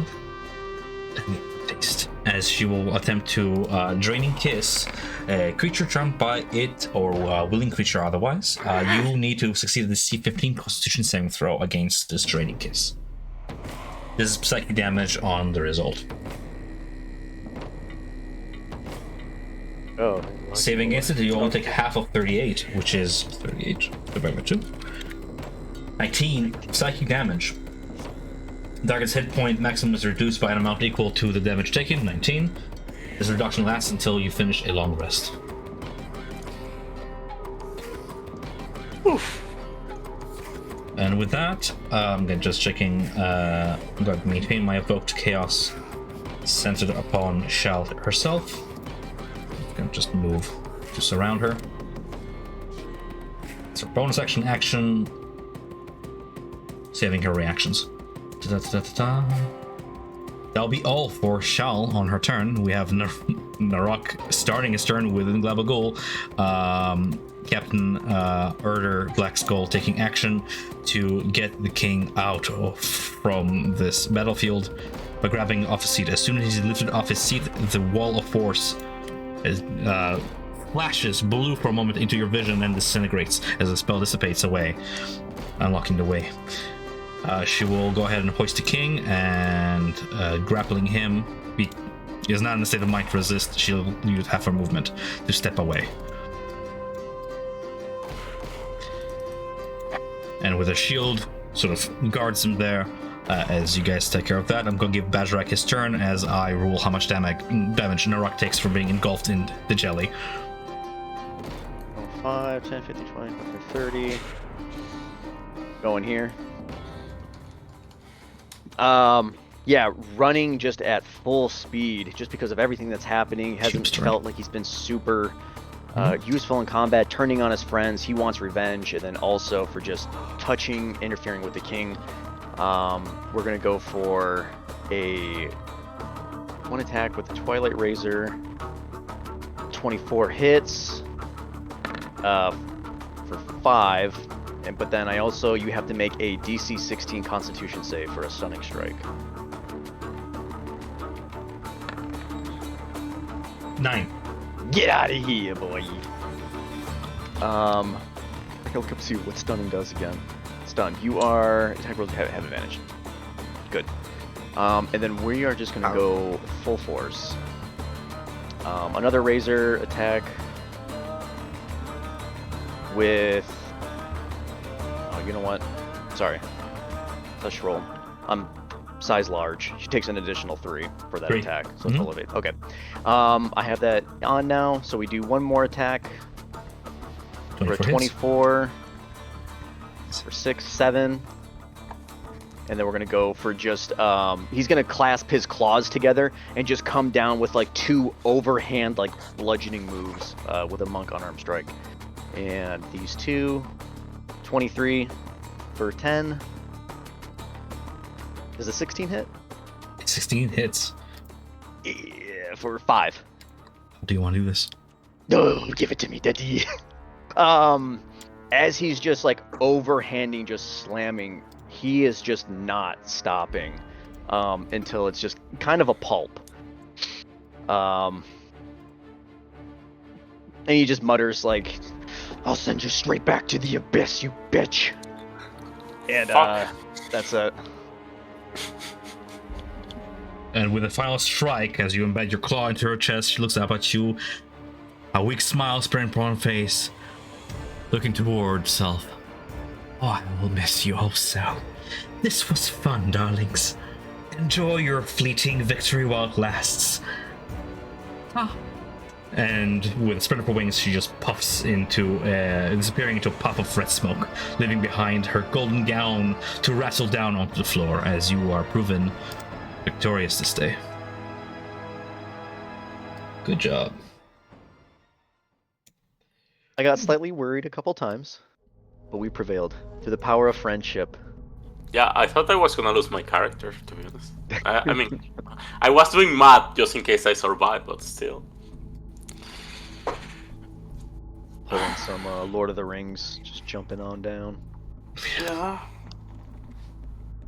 As we achieve a period of respite here as the tides of battle quell down, the Phasrus dissipates away, chaos settles down, and all you hear remaining is not the screeches of imps or the snarls of demons, but the muted screams of Narok within the gelatinous cube as he continues to take acid damage. Should you say otherwise? Spit it! Spit him! I scream to collapse. Cool. With 4 HP remaining, he spits out the little Darrow onto the king's dais. The king himself, slowly shaking out of his stupor, grabs his head and looks at you for the first time with eyes full of consciousness and awareness. As we take an IRL break, if you need any water or anything, you can take this opportunity to think of your next steps forward. I shall return shortly after a glass of water and such. Good job, guys. Nice. This is fun.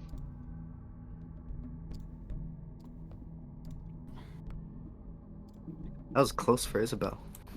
Almost That was Too close close. That was close for a lot of people. Like, how's Bo? Are you still there? Yeah, I'm at 4 Okay. HP. I think. I was about to say. I was like, woof. I hope he makes Bro, this. are we doing something? If I'm not mistaken, I could hit everything in that screenshot with 20-foot radius. No, you can't.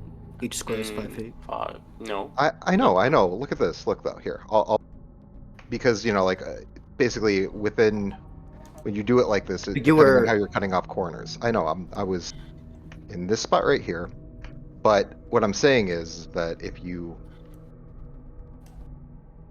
I'll show you what I mean. So from here, you were aiming to spell like at the wall of force in order to get the king with it. no, I didn't know there was a wall of force there. That's the thing. Right. You know. I'm saying you were trying to get the king with the spell. Right. But what I'm saying is within here. Look, are you looking at the screen? Yep. Are you sharing Okay, your screen so- or something? No. Just look at the. The I think that you can see roll like 20. me measuring stuff, right? Yeah. You can So see. this is where my character was. That's 20 feet. 20 feet to the throne. 20 feet to the person besides him, and then I could have literally hit everything. All tokens in there. Look at the screenshot. Count the square. I know. you're on, Yeah. Look. And Look. how many squares are to the wall of force? Right. Yeah. It could hit literally everything is within a 20-foot measurement. Your I think- character was 5 to 6 squares away from the wall of force at the end of last session. I didn't know that there was a wall of force there. I didn't cast it on the wall of force. The whole thing was it didn't affect the king because, like, it didn't go through the wall He of force passed or the something. saving. He passed his saving. Oh, that's right, he did. That was a different spell. But like, look, from here, 20 feet to the throne, 20 feet to the token.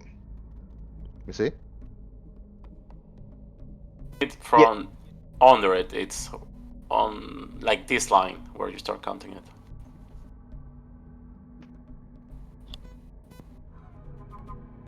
I mean, I don't know. It's look measuring 20 feet to the throne, 20 feet to the token.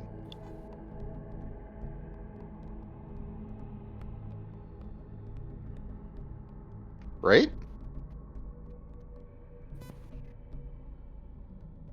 I mean, I see it as 20. I don't know if it comes directly off the wall, so it would be 5 feet back. I Because didn't it know there was a wasn't- wall there. I didn't cast Yeah. it on the wall. I cast it on a spot where I would like hit as much as I could. So I can't remember if even the wall, if you didn't know the wall was there still. I don't think that know we if, did. Like okay, I don't. I didn't It's know. like there's no visual component to it. So unless they're like, hey, by the way, there's like a wall there. It's just I just want to know for like measuring stuff in the future. And I'm gonna grab some water.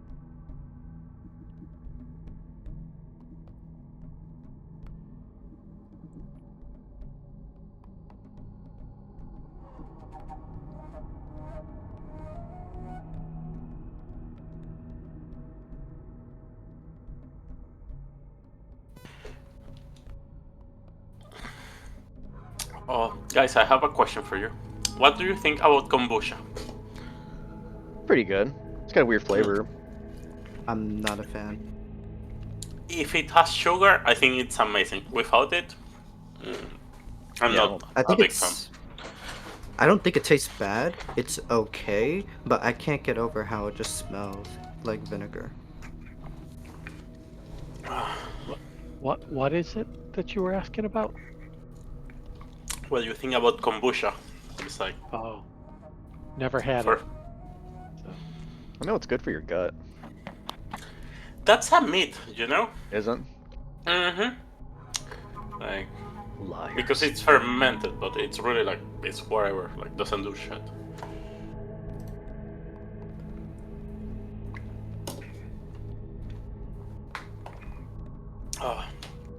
So I think lava damage is 10d10s. Whatever I make it, Is but it? usually it's around that area, yes. Yeah, okay. I just want to know. 38. Oh, I may have survived that. You rolled a lucky amount of 1s and 2s in there. Yeah, but Fortunately, we won't know tonight. but it's 2 rounds because it's when I land and when I start my turn. So that's it. I may have not survived that. Well, and I'm just thinking here in retrospect, there might be a couple of things that in that battle that we missed. What? I had the resonance stone on me, so the psychic damage would have been doubled at one point when someone took psychic damage. Mm-hmm. And also the Tasha's caustic brew that hit Isabel. That would have been damage again every turn until she took an action to wipe it off. Oh, that's easy to fix. Okay. So Yeah, we just got to stay up to date on, spells and everything. Yeah. If it comes from that player's character sheet, you just got to make sure you read them and everything.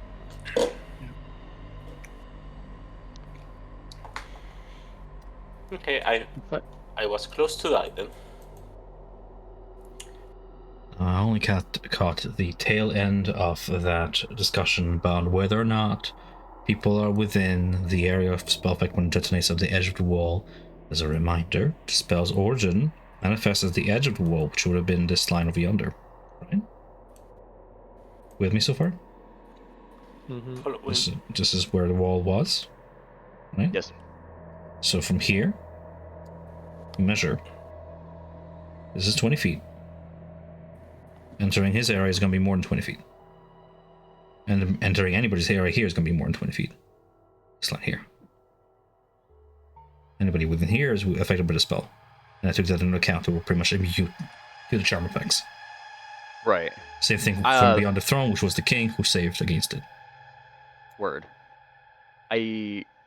Not playing devil's advocate by any means. I don't know if there was a miscommunication. I agree with what you're saying. Yes. I don't know if he meant to land it one square before, so the whole radius would hit everybody. I think that's what he may have been saying, but I can't speak for him. How can you possibly... So, when the spell was cast, it was cast at the king, correct? Can we I don't agree? remember. Can we agree that he was targeting to try and counter charm the king? I think Yeah, Go saying ahead. his intention was to get as many people as possible because there were also folks with high emotions on this side of the wall, and that his positioning was to cover as many people as he could. If I did not... I can look over the recording, Ken, but if I misunderstood the intent of I'm trying to clear the mind of the king, and then the spell detonating at the edge of the wall, then I guess I mishandled it. But either way, what happened. Oh yeah, I just want to make sure I understand like radius and stuff like that. That's pretty much it. Like, because like I'm looking at it, and if I cast it to try to get as many people as possible, it looks like I can hit everything.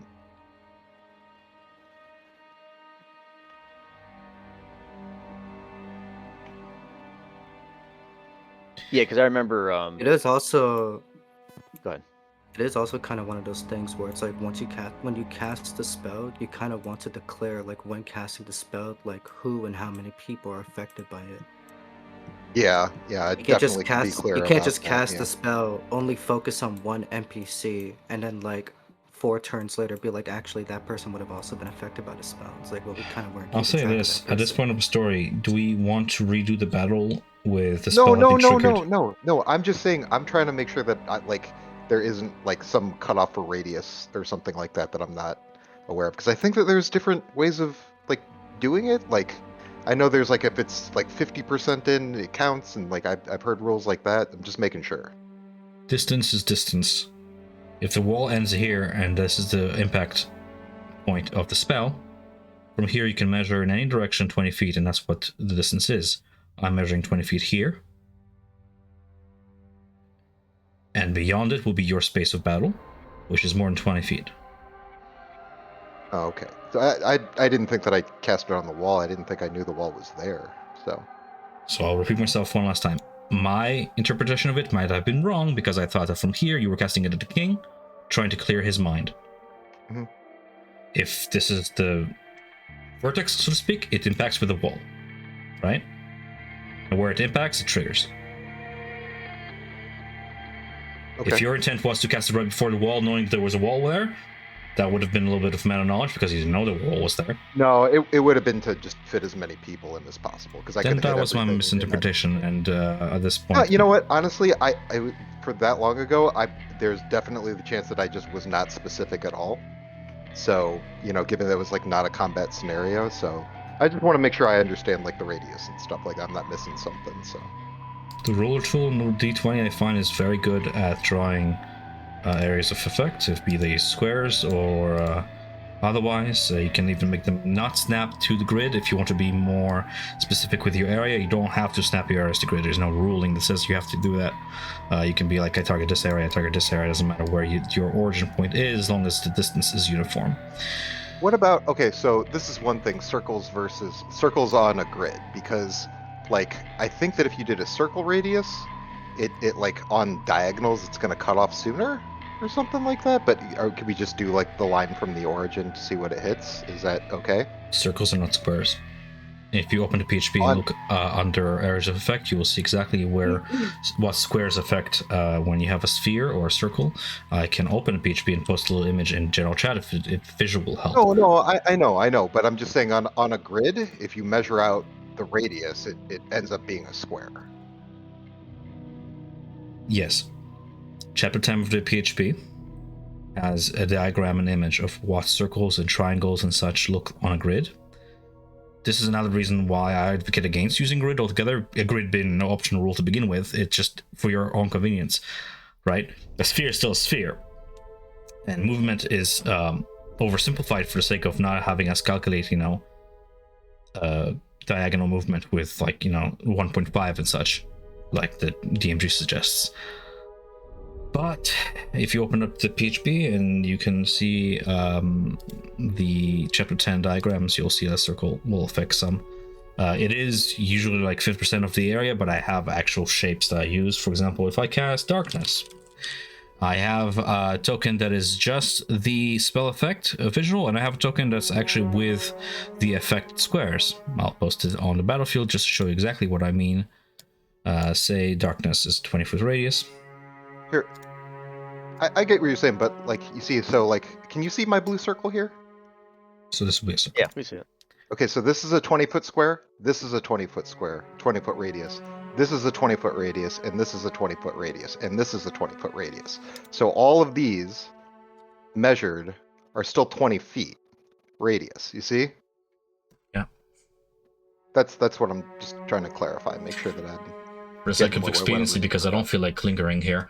Does the group want to vote on circles or square? And we could just go with a simple explanation and just do that going forward. That will apply to both players and monsters.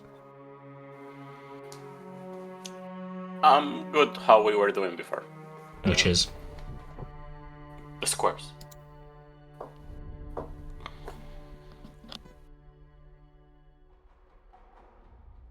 I see what Bo was saying, because the radius and everything at 20 feet, you would always go for the larger and everything, because that's 20, but you go all the way to the right, and that's it's all 20, so it makes it larger. I see what you're saying, yeah. Right, yeah, like these are all these circles are all 20-foot radius. With obviously it's, Yeah. Hard to say. I haven't dealt with a lot of circle spells. I know my silence can be, but hard to say. Yeah. I mean, I don't have a say. I just want to know what the rule is on it, what the ruling is. So.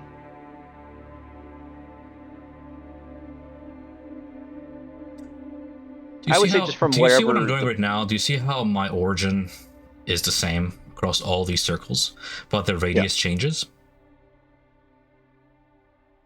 Even though I'm going on the same line?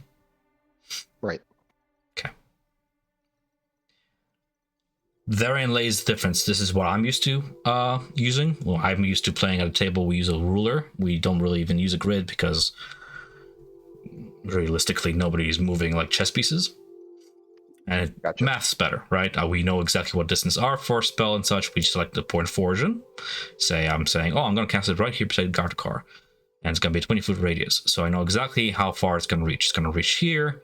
It's going to reach part of Globgul, but it's not going to reach Rockford. And it's not going to reach you. Even though, because if it did, then, Yeah. I think I see what you mean. Like, I think we're just like whatever the PHB says in terms of like the shape of a circle on a grid. I'm okay with that as long as I know, like what the deal is. So. Yep. I suppose in order to not lose session time, you guys can decide that on a vote later on in general chat, because that's one Yeah, of we those can things. do it during the week. Cool. So are we ready to move on with the actual narrative? Yeah. Okay. Yes, cool. please. Yes. Deepking, Horgar Steel Shadow the Fifth, rises from his throne, his voice echoing throughout the chamber, heavy with the weight of authority as he takes his seat. Rising from throne, takes a seat, generates a wall again. I'm just gonna have him rise from throne. And you hear his voice saying, "You have done well, outsiders. Gracklestuk has long been plagued by forces that seek to weaken us, to gnaw at the roots of our power. But you have proven that strength still holds sway in these depths. You have torn the mask from the deceitful creatures and stuck her down with a fury that only true strength can deliver. Understand this. In Gracklestuk, power is not given, it is taken. Forged in the heat of our furnaces, hardened in the blood of our enemies, and sharpened against the bones of those too weak to stand. You have shown that you are not as frail as we and my people believed. That you possess a spark of the ruthlessness that defines true strength. But know this, Gracklestuk is not a city of gratitude. We reward power with power, and we expect loyalty in return. Your deeds have earned you a place of respect among my court. But do not mistake this respect for leniency. The city of blades offers no mercy, neither do I. So speak then. Continue to prove your worth. And may the riches of the Underdark be yours, should you prove yourself useful to me. What news do you bring from beyond my hold walls? Do not fail me now,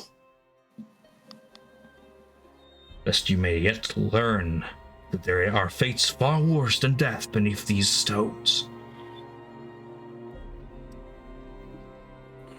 Well, my royal, the news south of wall is demons, sightings. The great ones, Arcus, Demogorgon, Obliux, have been sighted outside, and they're coming. We ask for help to try to make our way to the surface so you can receive reinforces against these hordes. It is my understanding that your efforts are being slowed by none other than our own enemies, the Drow. I'm telling you, these recent happenings are their imagination. I suspect nothing less, but they are capable of nothing less. A demon incursion would not be beneath them. This is most probably indeed. For your service to the crown Gracklestuk, my servants shall offer my due thanks in turn. First, I suppose, a bit of riches for your journey. And he points toward the golden robe left by the succubus. This was to be a gift to a beloved, to one worthy of a seat beside mine, but hers was but a trick. May it serve you in aiding this never repeating again. No more shall the corruption of demon folk enter these halls. It is yours to do as you will.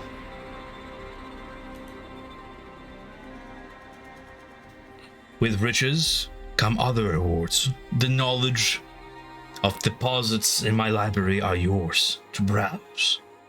Use what you can. And as we prepare our city for the worst, you can count Gracklestuk among your allies forevermore. Eric has been kneeling this entire time, and as the king finishes speaking, he lifts his head up for the first time, looks at him, says, "Thank you, Your Majesty. We suspect that the threat of this demon incursion has not yet ended, that there is more corruption to be spread throughout the Underdark, and in the future, I hope we can call on you as allies and assistants when we have to face against the demon lords." To face off the demon lords, you will have to strike at their servants. You will have to gather an army, and you can count my troops among them to strike at the very heart of Menzoberranzan. And it put an end to this madness.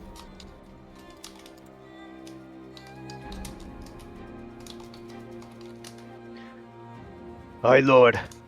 As he's also saying, lifting his head up and taking a knee from it as well. Another attack on Menzo Barrison. They've had it coming ever since. They'll know defeat this time, my lord. Honor your father's legacy, boy.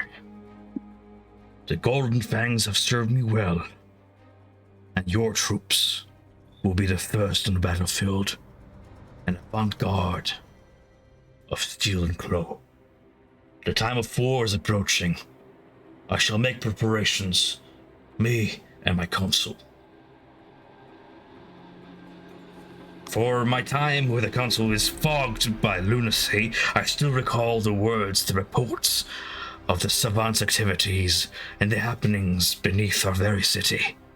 You bring me the head of my enemy. He points toward the ill-lifted head tossed earlier by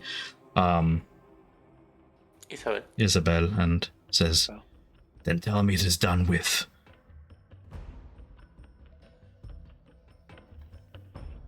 Well, I shall send troops to scour those tunnels and put an end to any lingering tales that might still squirm in those dark reaches.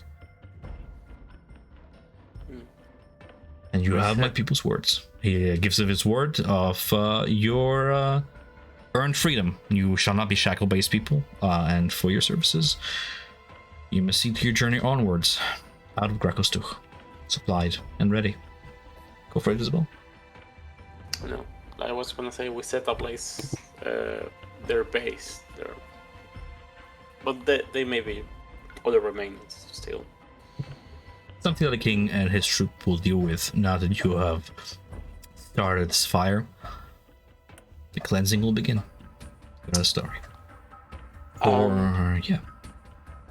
The Darrow have been corrupting the giants, or attempting at least. There was a case in the market, a retail, the two-headed thing, and we brought one of the responsibles, and we have some notes of them that we share with the giants.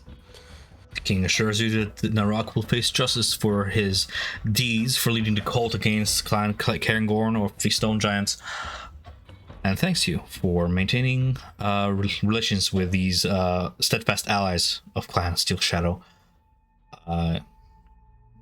With that being said, you guys can collect your due rewards for completing the various quests throughout Grecostuch. For your services to Black Skull, she offers a choice of two measures of thanks.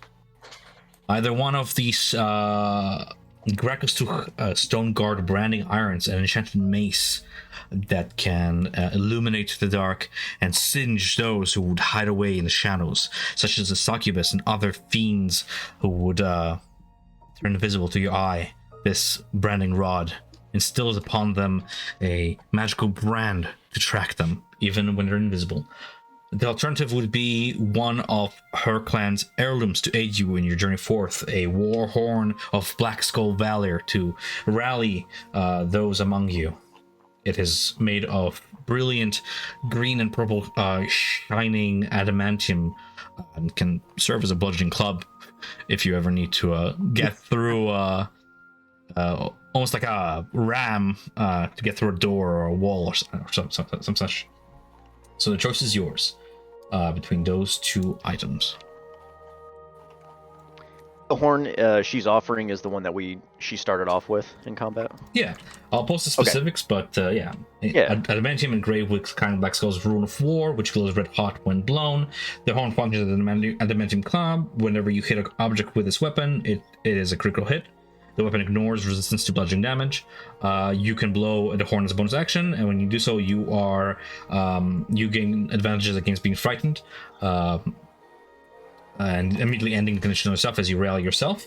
You also have advantage on saving throws in the future against the condition of being frightened, and you can invoke the rune once a day to bestow this effect onto other creatures, increasing their armor class and unfrightening them as you rally them.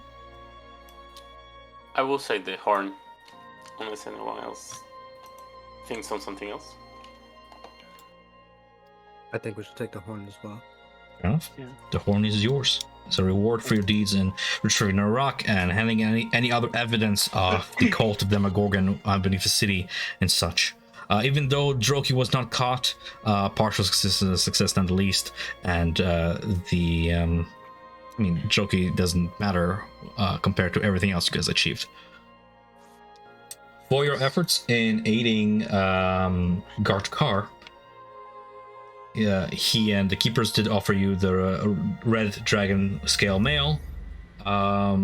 There's also the option of taking instead the Wormsmith's Unending Breath, which is a unending smoke bottle, or Searing Iron Bracers. These bracers are sort of engraved with like these fiery runes that can absorb and redirect heat, and while wearing them you gain resistance to fire damage, and once per day can essentially cast the Absorb Element spell, absorbing the fire damage that you would take and converting it to temporary hit points.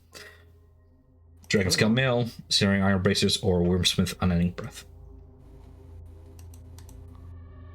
I think we say scale mail last time. We did say scale mail, but I don't think we knew about the bracers. So does that do anything for anyone? Bracers are new. Gizmo or Self? Are you leaning towards anything?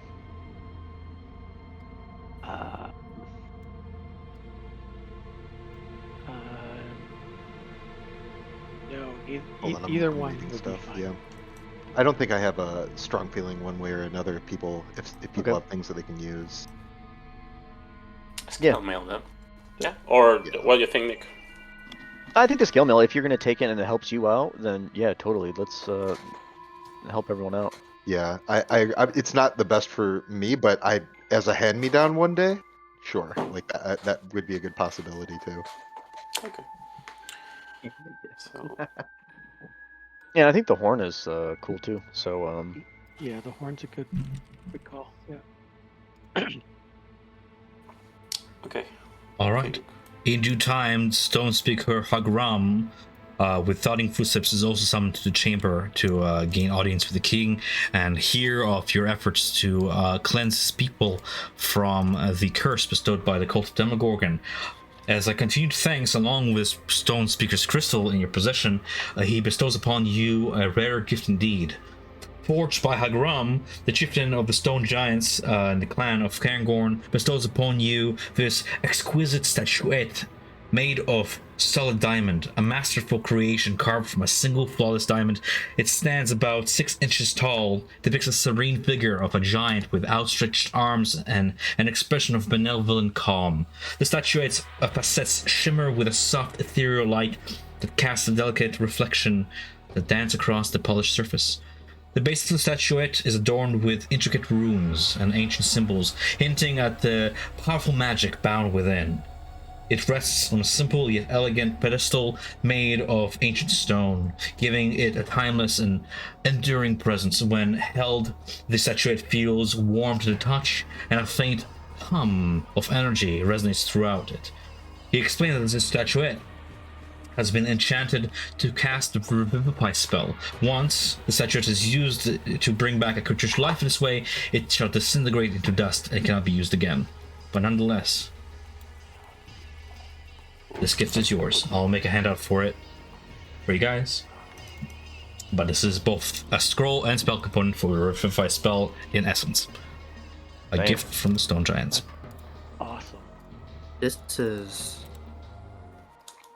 an amazing gift, Hagram. Thank you so much.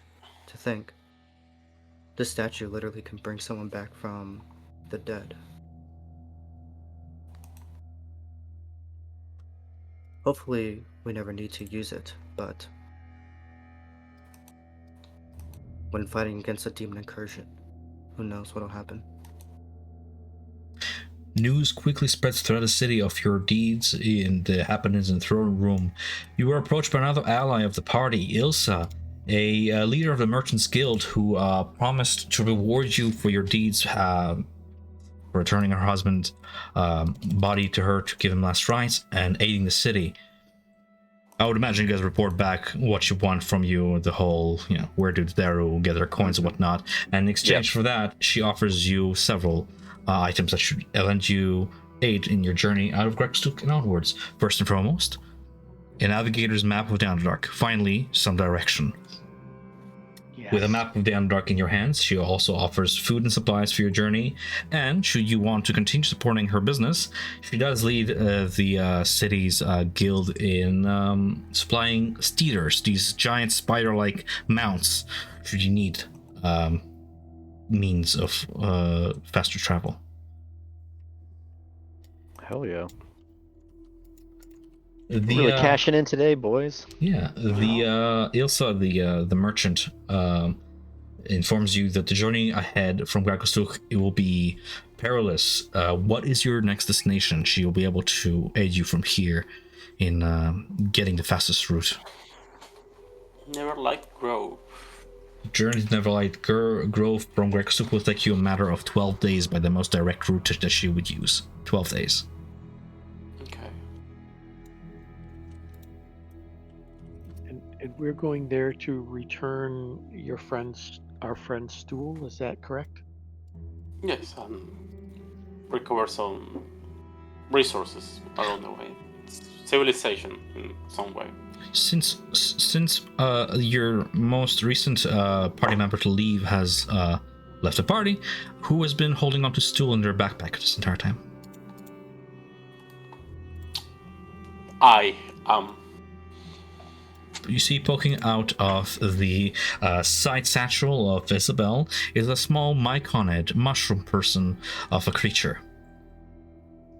Beady eyes look up at you as it silently cocks its head sideways. This foreigner to Gragostuk, nonetheless, wishes to return home.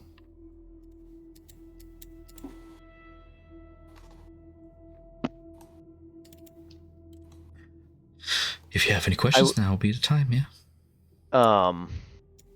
The grove and everything, is that... Like, what direction would that be heading? Like, do you have a map that we can look at, or... It will be heading east. 12 days northeast. Is Blingdenstone also on that path, or is it, like, completely opposite? Blingdenstone is not on the opposite direction. It is actually the fact that Neverlight Grove is 12 days on the path toward Blingdenstone if you were to fuse the two. Cool. From Neverlight Grove to Blingdenstone will be an additional 8 days of travel. North. Okay. Aye, Hagram, you bless us with your fine craftsmanship and an excellent gift within it. I thank you. Does anyone want to take it? I don't mind taking it, so I can kind of run around a little bit faster in case someone needs it. Sorry, what are you talking about? Sorry. The stone that Hagram gave us. The Revivify spell. Yeah. Yeah. Since I can run a little bit faster. Eric will ask if he could hold on to the statue. The diamond statue, revivified statue. If you think it's better in your hands, well then fine, take it.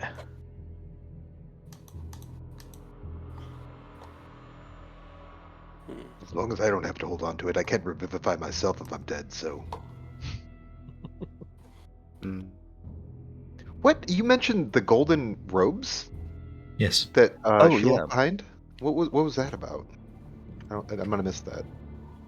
Shao was wearing a gleaming robe made of fused golden coins, a gift from the king from their courtship. Having disappeared back into the abyss or wherever you banished her, she left this material piece of herself behind. Not being off the abyss, it doesn't come with her, so she dropped it on the floor. It looks to be like 750 gold pieces worth of gold. Pretty expensive robe. Gonna pick it up and kind of like breathe in deeply. It's like, Shale, my love. I'm gonna keep this forever. It rightfully stinks. You could keep it. I miss It probably the hag. smells like brimstone. It probably does. Yeah, sulfur and. I wince a little bit when I smell it. Sure. Does anyone else have anything? Because we also have to report into good old Thembershard there. Yes. Do you now? Says Gardacar, lifting an eyebrow. I should say, he wanted us to, or us, and then the original ones before, tried to recruit us as his agents, but we rightfully came to you first. And But he you were would be right to do wondering. so. His wants are irrelevant, says Gardacar with a gesture of the hand, making it very clear that he disapproves of you guys speaking to Worm at all. Okay, that's fine. You can do what you want, but, I mean, he shows his approval. You have done well to serve the Keeper, he says, but, you know. Yeah, he totally just didn't want to, like, put any excess stress on the Keepers, you know, to be like, you know, Thembershard throwing a temper tantrum, being like, where's my soldiers that I put out there? And, you know, it was like... He informs you that soon being that will not be a frustrated. problem. The Gardacar and his keepers are working on ridding Grakostuch of Thumbershard indefinitely. Now that they have the egg back secured. Oh boy. As you say then, it won't be done. He'll never see us again. You, of all people, he says, would know that sometimes a beast must be put down when it is no longer controllable. I know it too well. For you, Uncle, it appears that we'll be leaving. I hope that I will fully represent the Goldfangs upon my search to the top and to bring aid down here for us. Took the words right off me tongue. I was just about to bequeath upon you this task, but your training is well. I will need eyes and ears ahead of the pack, wherever these go, be it the surface or beyond. I will be awaiting word from you. The steaming tide. We dwarves are hardy, but we cannot face it alone. We will need all the allies we can get. Grakostuch will be the first front. We will stand as long as we can. But I pray to Ladugard you hurry, boy. And bring back with you the aid we need. For clan honor, he gave you that same crisp salute you gave the king in the beginning of this encounter. Yeah. I do the same, slightly bow. We'll move with haste, Uncle. My service to you and the Goldfangs, the king, and all of Grakostuch is eternal.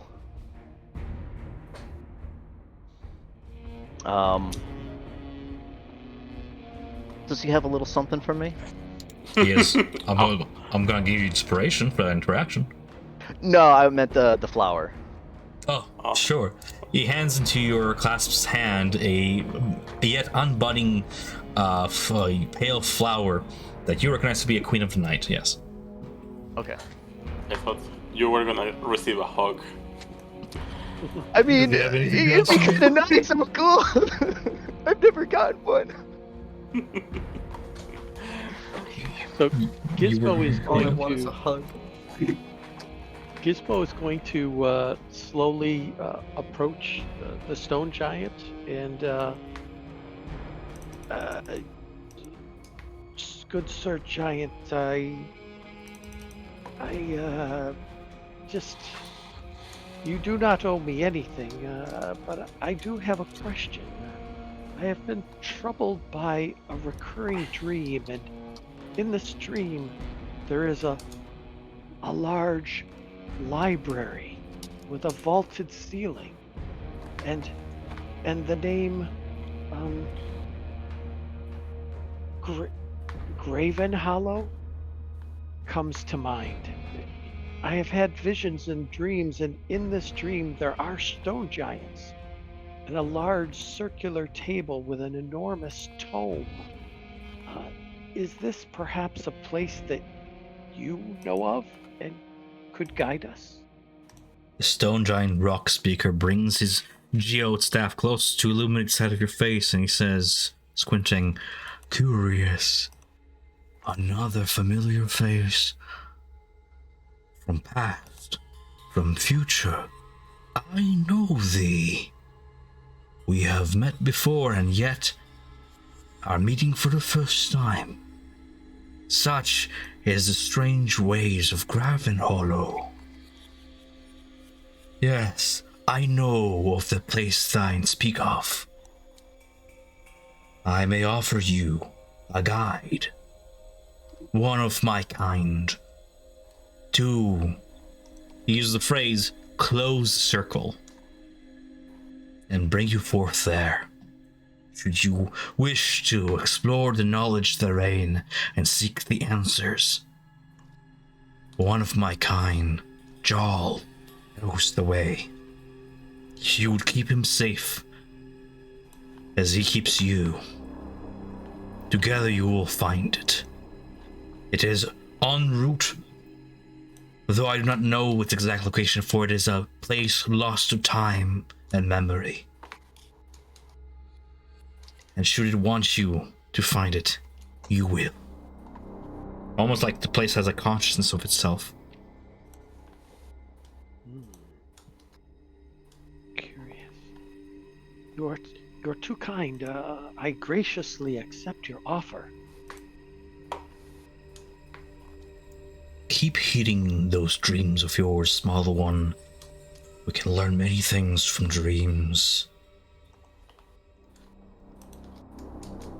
So you have two options. You can have a living guide, risking that should you lose that guide, you will lose the way forever. There's also an alternative that the giant informs you. An artifact stolen from stone giants that used to lead them to this place also many years ago. An item stolen from them and taken to a settlement to the far north known as Mental Dareth. To those of you proficient with history, this is a familiar name in the Middle Dark settlement that acts as a trading point to both surface dwellers and Underdark folk. That is not too far away from Blingstone. Merely maybe 50 miles away from it by your maps, which again is there's a map of the both comparing the surface and the Underdark here in the North Dark.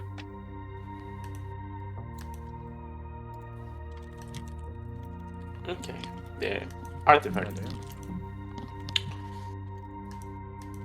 Yes, sir.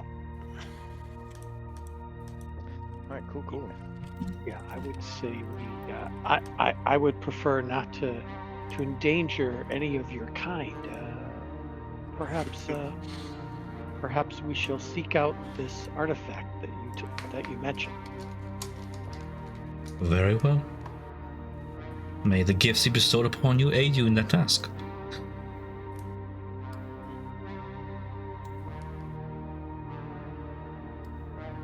The stone giant stone speaker needs to remain here to serve his clan. He makes it clear that he cannot leave Grakostuk being the clan leader.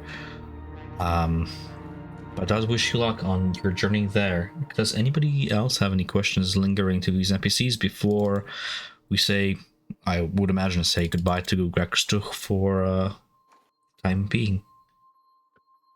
Self with like probably blood running down his ears at this point is gonna kind of like dazed and confused wander up to the hey, look, King, I feel like I owe you an apology for making out with your girlfriend. You have to understand I spent the past 100 years in the Astral Sea, so you know.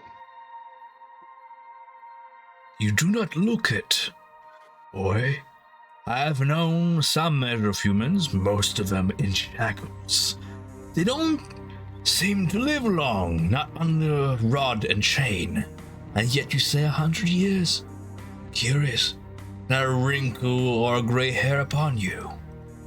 Give or take, time is funny out there, but I feel like I broke bro code, so I apologize. Something came over me. Bro code. You seem to be confused as to the nature of the relationship between myself and this demoness of Shao. Alluring as she was, hers was ways of deceit, a silver tongue to bend my word against my own people. He just kind of looks around and he is definitely confused. He took 19 points of psychic damage that ain't coming back until he gets a long rest, so.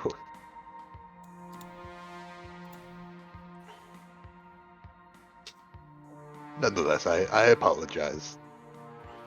You have nothing to apologize for.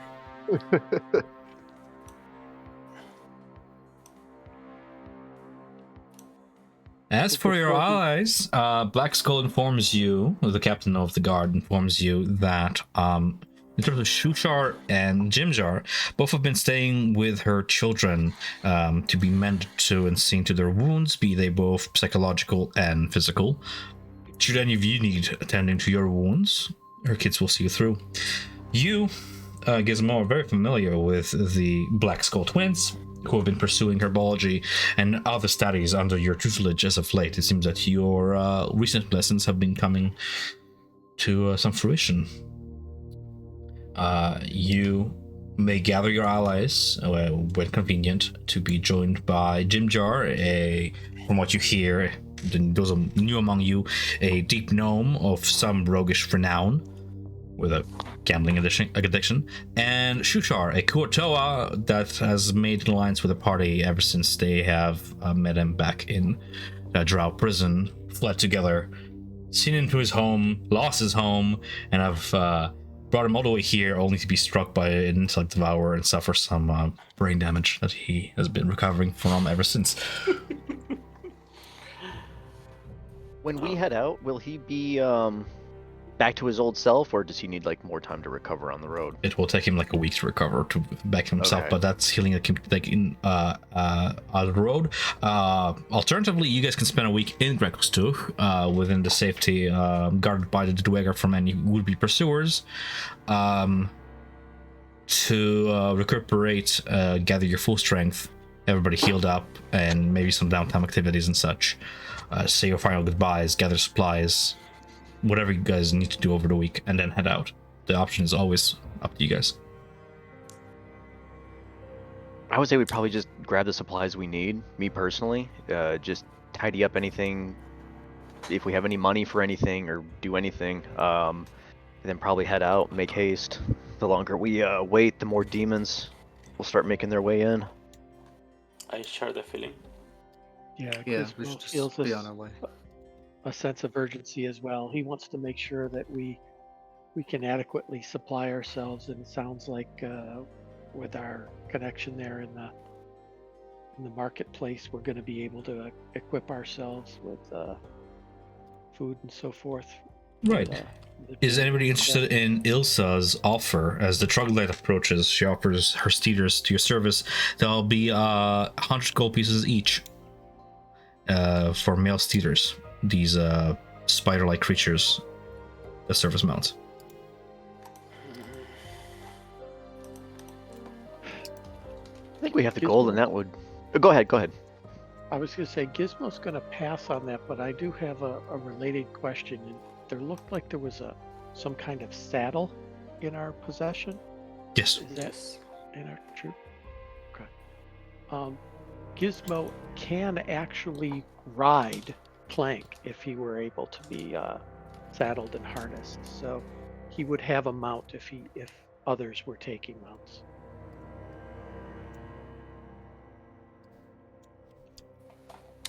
I think the right question, does anyone want a mount? I Oh, think the yes. mount, yeah, would be pretty dope. You cover more ground, and they can get over probably difficult terrain better than what we could. Yeah, I agree It's just- on that. Feeding them. Yeah.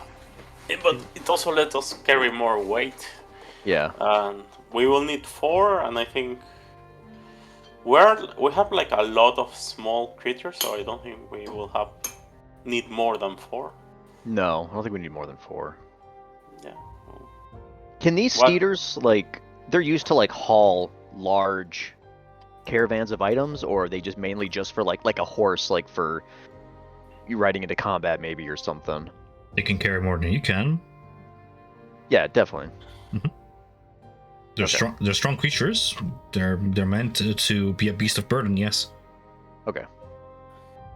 The, Yeah, the male ones, they're of a small species. From your time having spent in Gregostook, you would have seen them.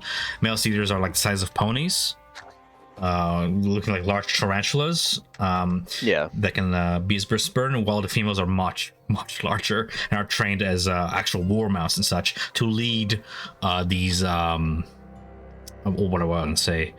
The Strider army guys. Yes. Right? Cool. Yeah, don't they jump too? Like, don't they have like a jump ability? They can. Like they that? can leap. Yeah. I'm down for spider mounts. That's dope. There's no way that Self would not pick up the spider mount. There's no way. So The only I thing I'm think thinking about is that, like, for our journey, can we put these spider mounts on a boat? No, yeah, you have a point. Glabs can Glabs get on one without killing it? Because Glabs is the slowest piece of the party. He can.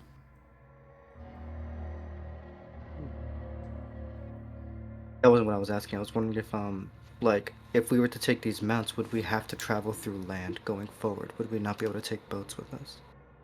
Because we probably couldn't fit 5 mounts onto a boat. Look. So did you take a look at the map yet? Yes. No. Did you take a look at the map yet? No. No? Okay, so take a look at the map real quick, and you'll see that you guys don't need to travel through water to get to where you decided to go. Yeah, to never flow. Where's the is the map on Discord? I or- can. I put it on Discord. Okay. If you check the thread. I will you'll show it to find players one more time. Here's the map. Okay. Sort of overlaying it because, Ilsa travels to the surface as well and whatnot. Sort of overlaying it with the surface to give you both views.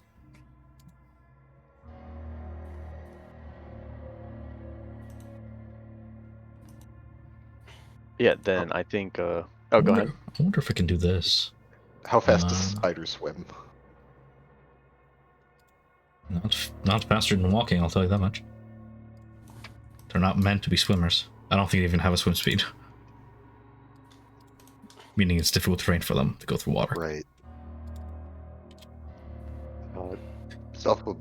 Well, I don't know what the terrain looks like. I mean, I would love to ride one of these rather than walk all around the Underdark. But if we need to get on a boat, then Ilsa usually uses the male steeders to walk what's called the Silken Paths. The Silken Paths is a large network of spiderweb laced caverns and crags and chasms that are ever-shifting roads throughout the Underdark. Spider mounts act as very fast means of travel, them having stick legs and web walk and whatnot. Spider climb. If you have Yeah, I'm gonna take a spider. special saddle, you can even go up walls and ceilings. So. Yeah, I definitely want a spider. I mean, we could fund a lot of this with the spiders if Self is, wanting to get rid of the robe, or if he wants to keep it. If I had a long rest, I would be okay with it. But before then, I would probably fight someone for to keep it. But Yeah. Yeah, that's fine. It's okay. It was it was a fling. It happened and then it was over, and it was wonderful while it lasted. But I would like a spider. Fair enough. Male or female? These females are going to be more expensive, I'm gussing. Yes, Yeah, because they're they're more 500. capable too, and they're larger in size, meaning that they occupy in a battle more space and have greater amount of survivability. I'm looking at anything else that might be useful to you. They're just stronger overall. They have a stronger poison, which has an acidic quality to it, and their combat capabilities. Females are CR1, Males are like CR quarter, essentially. Females are just bigger, stealthier, more hardy. But speed is the same across both. I would not use a male for combat, says Ilsa. Yes. Yeah. Think of it as the What difference is- between warhorse and standard. Right. Yeah. Well, are we planning to use them for battle or for travel? So Trouble. I would say travel. Choice is Just in yours. travel. probably be fine then, right? As each of you purchases it, I'll have you guys name them. So we have individual creatures with names and entities, and Oh, maybe I'm so bad with names. Give me a day and I'll think of something nice. you have a whole week. Yeah. we're, I pretty know. we're pretty much 25 minutes to wrapping up the session here, so preparing for the journey ahead. I'm cool to go a little bit longer too if anyone wants to. I took a nap today, so my sleep schedule's messed up. Yeah, I did the exercise, so I'm good. Keep going after it. So Um, I'm just gonna ask out of character then, should we all have a spider so that we're all traveling at the same rate of speed? We're not, and Yeah. I'm not holding us back, or we encounter webs, etc. So How fast is Clank? he has a speed of 40. You're not holding anybody back. Just so you know. Okay.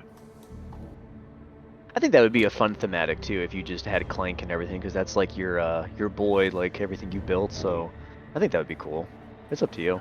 I'm gonna stick with Clank Mhm. unless Your this is machine can catch up to the spiders, and should you encounter like webbings or anything, your extra speed will compensate, essentially, to catch up with the child's pace of a spider climbing across all these webs.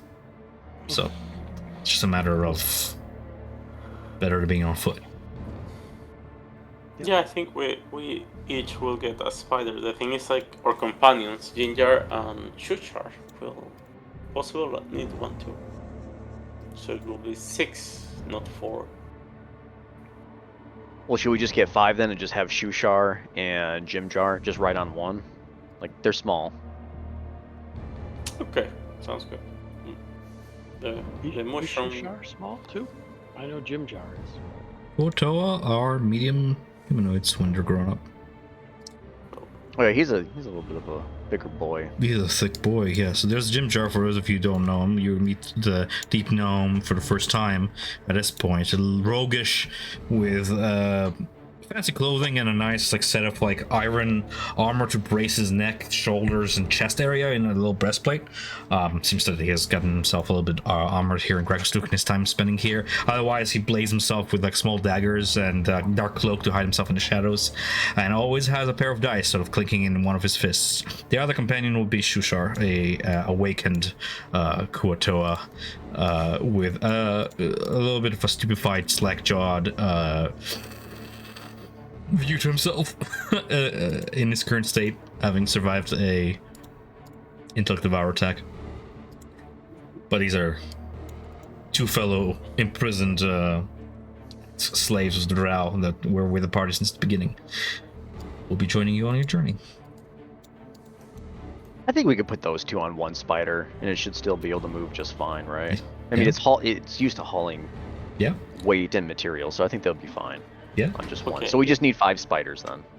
And or EVP glabs, that's the problem. Glab has been proven Glab too. a very strong ally, but unfortunately his speed as an ooze has been nothing but daunting, pace-wise. Well, he can sit on someone's spider though too. Put like a sheet metal or something on the back of the spider, and he just kind of just sticks on. I could also go into any given container, but I used to hide away in that temple where you found me. I used to hide away in vases and stuff, or jars. Oh, Well, then It's fuck yeah, fine. let's get a jar then. yeah, sure. Any preference of material, color? We have a jar, Jim Jar. Yeah, just Slurp do him the up. reverse. You go into Jim Jar. Oh my, There was that's no- how Ginger died. Don't know that. That's how that works, gun show. Well, Yeah, Barrow. have Jim Jar drive the steeder, Shushar would just be hanging out, and then you put a jar on, the side of the spider or the steeder, and they should be fine with that, I think. That'd be Okay, 5. So that's 500. So that's 500 gold. And then Self, were you willing? Did you want to keep the cloak or no? After a long rest, no, it's fine. Okay. I'm over her. I mean, we can Okay. use that to fund this and still have a couple left over, and Yeah. someone can hold on to it, or we can divvy it out. I only have like a few gold coins on me. So Let's do that. It's spiders for all. 5 steers. It's been a minute since I've been on one of these. It's. Jim Jar Oh, I names guess it's like. his get back spider on. big boy Ooh. because he's carrying 3 people apparently. Alrighty. You guys will get to name them throughout the week as we Yes. purchase 5 steers. Supply-wise, it's up to you guys how much you want. You are in a city, you can buy as much food as you would need, or you can forage along the way. Really, you'll be risking exhaustion if you forage, but you'll be carrying less. So it's really up to you guys. As a reminder, 1 pound of food and 1 gallon of water per day of travel is what a single creature needs. Steeders also eat, so that's even more mouths to feed. Okay, we buy food on the way. Right. Yeah, we'll figure that over general chat. Coolio. Yeah. As far as that goes, anything else that you guys want to finish off while you're in Greco Stew? Just a question about the food. You had mentioned earlier that food spoils in a day. Is there a way to purchase food that doesn't spoil in a day, or do we have to worry about that on the way? The food that's spoiled is the one that we harvest. Just or what we the- harvest. Okay. Yeah, Okay. like in the city we can find. Travel rations can tend to keep better than being dried and jerkied and whatnot. It's more like fresh picked mushrooms with properties don't last more than a day after being picked and such, as they mold over. Preservation techniques include anything from refrigeration using ice, but Grakostuk is not known for keeping any ice. What about like a bag of colding? I can help with this if need be. I just need a little bit of water. It does melt over time, but I can recast it. There you go. Come up with your own solutions, right? Yeah. So anything that you need, put it in this water cube before I freeze it. I'm gonna freeze it into the shape of Globagool. Cool. Give him a thumbs up. So you have your little Globagool ice cubes to keep food fresh. There you go. You have a little fridge on the go. It being cantrip, as long as you have some water, you can keep doing this. So spoilage will not be an issue on the road. Cool, Leo. Starting next session, then I'm gonna go ahead and rule up any rules encounters that you guys will encounter between here and Neverlight Grove. If we're lucky, not many encounters will be from point A to B, and we'll reach the Grove by session's end, if not sooner. I just don't. I'll be honest with you, as a DM, I don't have much. I've been away camping and such, so I don't have much in terms of the road travel right now. That's cool, man. Which is why I want to wrap it up a session. But I will give it time to, if you guys have any campfire stuff to do, we can be like, you set out on the road, a few days come to pass, and you guys can explore each other's characters and such. Any lingering questions you might have, but your new party members, etc. Anything that wasn't answered in RP chat, for example, will be a good starting point. Yeah. Yeah, I'm down. I think it's a good leave-off point. Yeah. Agreed. I assume Question- between getting these steeders and getting ourselves equipped and stuff, we're basically resting on it and taking care of stuff in the morning, or vice versa, taking care of stuff now and then resting before we head out, or something like that. Yeah, I would say probably that. Take the rest of the time to get what we need, and probably head out in the next morning. That way people can rest, spell slots, heal, finish up any business. Maybe we should invest in at least some water or barrels that we can find in case we find, water sources along the way or anything too. But my question was going to be is, I don't remember what the party was doing before, even when I brought Dominic in or anything. Were you guys tracking your own gold and everything, or did you guys have like a pot that everyone was pulling from? We kind of It had a pot was- that everyone was pulling from. Yeah, Okay. it's about the thing is like the others were not checking it ever, so it was confusing for that. Okay. I think Lorian and I are like in the pot mindset. Pretty Okay. much. I'm cool with the pot mindset because like we're all adventuring together, so you know whatever. If it comes to finding or buying stuff, like we can just run it past whoever, I guess. I only have like 15 gold coins on me, so I'll totally add it to the pot and help pay for that. But 15. Okay, I only have 15. Yeah, 15. So, Gizmo has 9. 9 nice. gold. Hey. Oh, you guys are so nice, fronting the bill for us. So grateful. Hey, keep your hands for yourself. I Um, say that, but I also didn't bring anything for the loot. Everything is like Eric's money at this point. So let me open up a sticky note then. Do you guys have like the same numbers you guys are landing on, or because I can make a sticky note on my computer, and we can just anytime we get anything like other than personal items. So like Eric would put the statue of Revivify in his inventory. I'm not gonna monitor it. I'm just gonna know that he has it. But as far as money goes, does anyone want to help track Maybe that? if we can get a handout on Roll20 that the players can edit, maybe that'll be a good way of doing it. So that way it's just on Roll20 too. Yeah, I was gonna say that would be great too. Yeah, whatever you guys want to do. I But think the party inventory and channel, and treasure can channel be in there, Discord. right? we already have one. Yeah, we have party Mhm. inventory and treasure as a channel in Discord.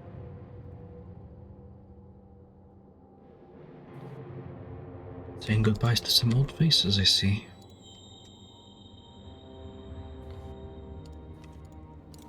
Okay, hold on. As a reminder, you guys had 3 boats that you used to get here. You're just gonna leave them behind as a gift to Gregostuch. Oh yeah, can we sell this? Yeah, Perhaps, you could. Let me look up the price of a keel boat. And you can sell it for half the value. Is the offer you're given. Actually, you know what? You're pretty persuasive there. Lorian, go ahead and give me your character as persuasion check. These boats literally sailed us to safety from a demon lord. Okay, they're amazing. Yep. Quality things. The best quality boats in the Underdark. Trying to upsell. He has to give me everything but price. 23. Let's go. Yeah. Yeah, diamond These quality. boats, they belong in a These museum, boats. man. Great boats. Ah, I'm sold.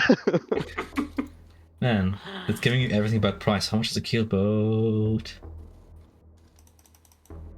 Oh, they're not keel boats then. There's no way I'm paying you 3,000 gold pieces per.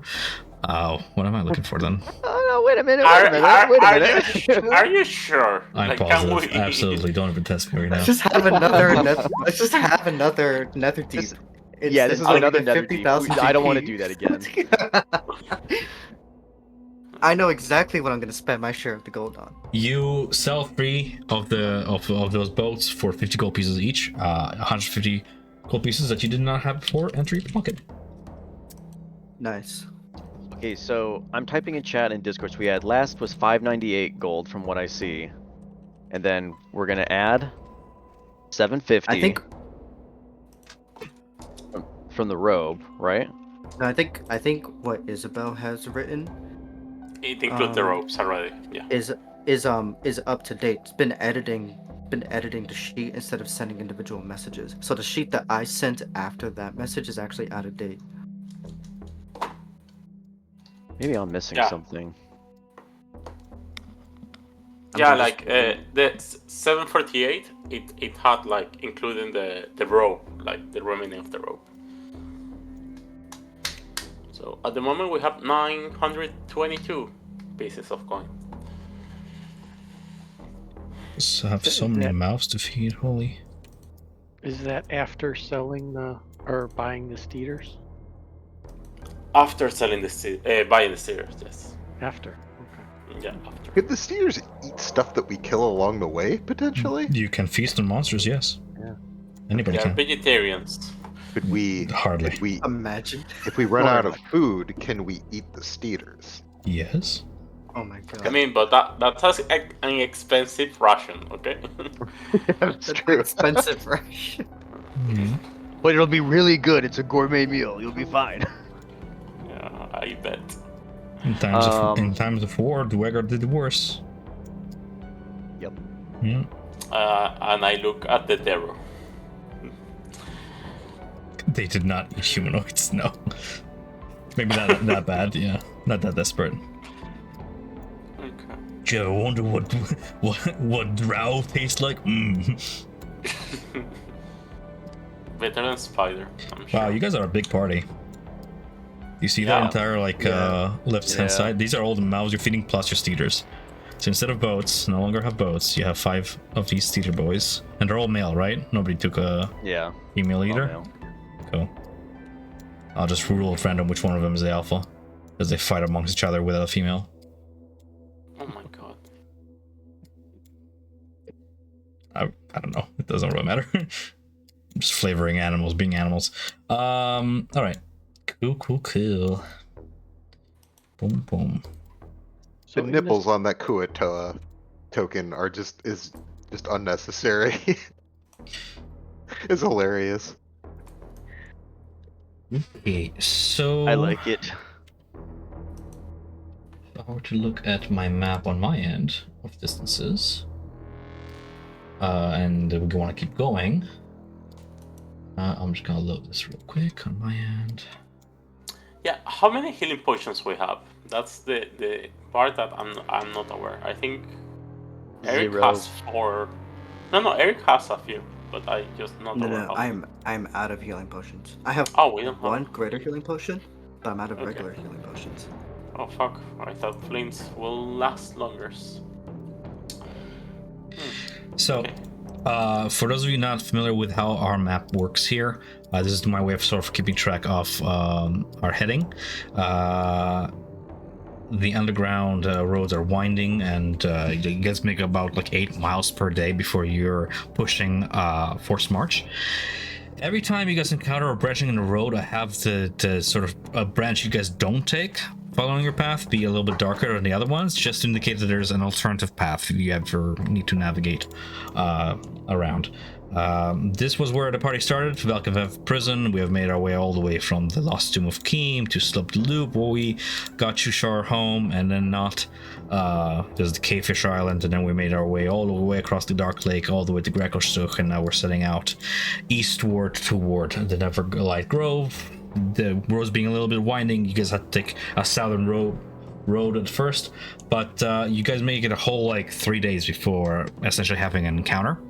Those other days being not eventful enough for me to narrate outside of roleplay chat later on if you guys want. But for the sake of this, you're long rested before you arrived at what I ruled to be a underground stream, a waterway 10 feet wide that cuts across your path. The stream is shallow and easily crossed, and you can drink and refresh your water supplies here, fish for any edible fish and such, keep them on ice thanks to your party's efforts, and forage for any of those special fungi which you find use for them. This being a way for you guys to lose the pursuers behind you, I'm going to reduce the pursuit level, which is something I use in this campaign to indicate how close the drow captors are at your back. As soon as they get word of you leaving Rextuch, you would imagine they would probably give chase after you. They have spies everywhere. No longer under the protection of Dwegar, the chase continues. As soon as out of 5, as soon as it reaches like I think max, I'll have to look this up again, but as soon as it reaches some sort of a level, we have like a encounter with those drow captors all the way from Valkavev that have been chasing the party ever since. But the stream acts as a way to deter that, so that's good. At this point, I can keep rolling and seeing what you guys encounter as we head onwards, or we can call it a session, up to you guys. Just so we know I mean, what we're facing. Yeah. If we just want to know like what we're facing, and then we just hit it next time we play, like that's totally fine. Because I know you said you didn't have like a ton of stuff ready, so I mean, I'm okay with either. Cool. In retrospect, we'll know how much supplies you guys needed for the journey because we'll do the math later on in chat. So Sure. it's just a matter of deducting coin that you guys have. Journey takes supplies. I'll go ahead and roll for random encounters and we go along. No problem. Yeah, Every we time can we do- do. we- Mhm. And we can do an RP over the week, foraging for like mushrooms and food stuff. You that can the guys can do stream doesn't know so we have. right now if you guys want to. At this point of your journey, you'll be entering a little long rest by the side of this, either by the side or a little bit way past it, of this water stream. As I've ruled a 19, that means a terrain encounter featuring one or more creature that I rule at random. So I'll let fate decide what you guys encounter. But in terms of the terrain that is near the stream, you guys encounter a sinkhole. What is a sinkhole? A hole that sinks. Right. Yeah. But it's One underneath. random party Well, here member we go. steps on and collapses into a sinkhole. They must succeed on a DC 12 dexterity saving throw to avoid falling into a 20-foot deep pit, taking bludgeoning damage in the process. That encounters happen with a sinkhole. I'm gonna roll a d20 to see what sort of creature also is encountered here. A roll of 5. Nice. Okay, so how many party members we have? 5. I'm gonna roll a d6 here, and I'm just gonna go by order of how you guys appear in the journal. What? So we have 5 Steeders plus Clank, so there are actually 6. Yeah, but it's more exciting when things happen to you guys, the players, rather than your companions. Yeah, I don't want my well. stool to die, okay? But seems you have volunteered yourself, Gizmo. You're the one to suffer this ill fate, unfortunately, as Alright. you roll me a dexterity saving throw there against the sinkhole. DC So 12. Yeah. since I'm riding Clank, is it Clank's dex save or mine?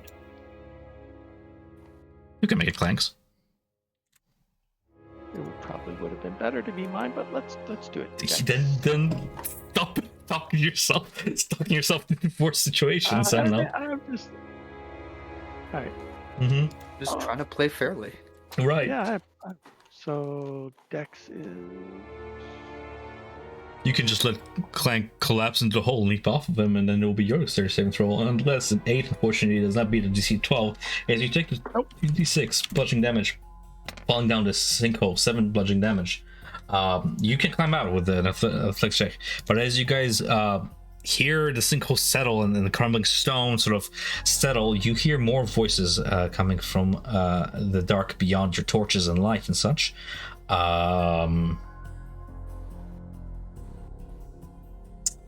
So much ruling. E4.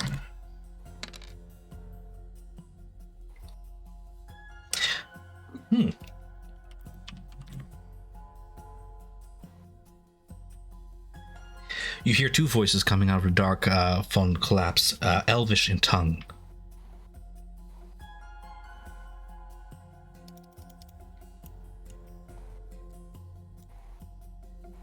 Take it All of away, us hear guys. these Yeah. voices? Yeah, all of you guys. What are they saying? They seem to be hushing each other as if having just encountered something in the dark, exploring what's ahead. But the tongue you recognize, the dialect is Elvish. If Eric is like sort of listening in, you can go ahead and roll me a perception check to see if you can pick up anything else aside from those voices. Yeah, I'll do that. 9. With a 9, you hear the rattle of chains accompanying the 2 voices, but nothing more as they settle into quiet.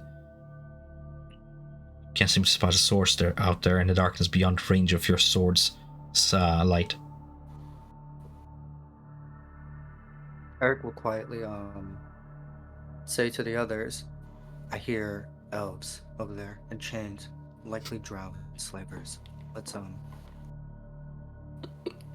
kill them. You want to confront them? I was gonna say just avoid them. Okay. Well, Gizmo's down there. And Clank. So, I don't think we're gonna Oh avoid yeah, them. sure. Do you think He he's dead? is- Do you think He's he's a dead? goner. He's a goner. Gizmo's down there. Do the cursing. Striders have a Do the Striders have a climb speed? They do. The Steelers have a climb speed, yes. Yes.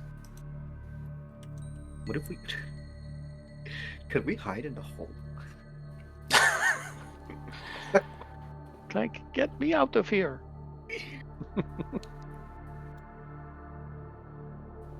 Hey, somebody up there. I could have used a hand. I guess who alerted us to the elves? Eric did. Eric. Okay. Alright. I guess I'm gonna use my telepathy to kind of like, how many of them are you? Like you hear that in your head while I make awkward eye contact. Eric does not feel comfortable with that. He kind of like cringes a bit, looks back at Sylph, and says telepathically, 2 of them. I hear 2, but there's chains. They might be dragging more with them. There's just 2 of them. Striders have to eat, right?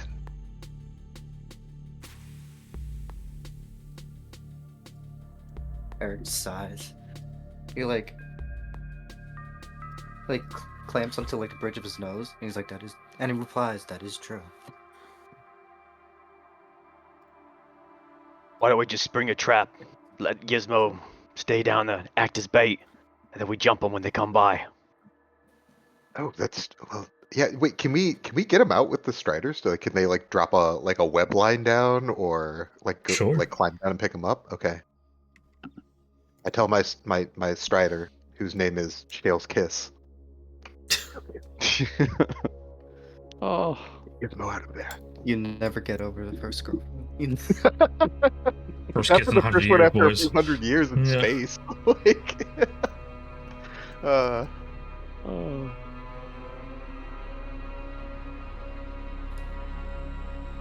Well, then, would you guys have told me about like the situation with the drow and everything like that? Yeah, sure. Yeah. I No, don't we kept silent for 3 days straight. We, yeah, I would say everyone knows pretty much everything along these times. Like, Everyone. just catching everyone up and all being on the same page. That way we don't have to role play like the same thing 20 times. Well, even yeah. in the roleplay chat, like while we were all in the library room together, Eric talked about how they were enslaved and stuff. Ah, yes, I remember now. I say that we have the werewolf climb up on the ceiling with one of the Striders, drop down on them, and then the rest of us will follow suit. I will protect this adorable mushroom at all costs. Squeaks in response. Pleased at being called adorable. Oh, yes. Don't worry, I'm pretty sure you have plot armor, you adorable little creature. It fucking doesn't. Absolutely doesn't. I don't know the backstory, but I feel like it's Orion. interesting. Yeah. What I was thinking of is we leave Gizmo in the hole, and we all just kind of like scatter to the shadows real quick. The Drow come up, they're like, "Oh, hey, what the hell's down here?" "Oh, gnome!" And then we pounce on them because their attention is on Gizmo. There's Well, the somebody the gotta help spiders- me. Hey, be quiet down there! Someone's coming. Well, the Striders, they can walk on walls, so we could all hide in the hole, just like riding the Striders as they're just like, horizontally standing along the walls of the hole. Well, it's 20 Maybe, feet like, deep, 10 but feet I don't know down. how wide it is. It's a sinkhole. Probably not wider than it is deep. Yeah, it's just like a culvert on the road and shit just eroded away, and Mhm. it's only 20 feet's 20 feet. It's so I'm like just... a narrow neck of an opening, and then below it, where you landed, around you, through your dark vision, you see it's like a bubble chasm, like a cavity Okay. below. What if we have the strongest member up at the lip, okay? We all hide inside the hole. I will use minor illusion to make the sound of a crying girl that's crying for help inside the hole. And when they come to investigate, you grab one of them and throw them in here. I could do that. I like it.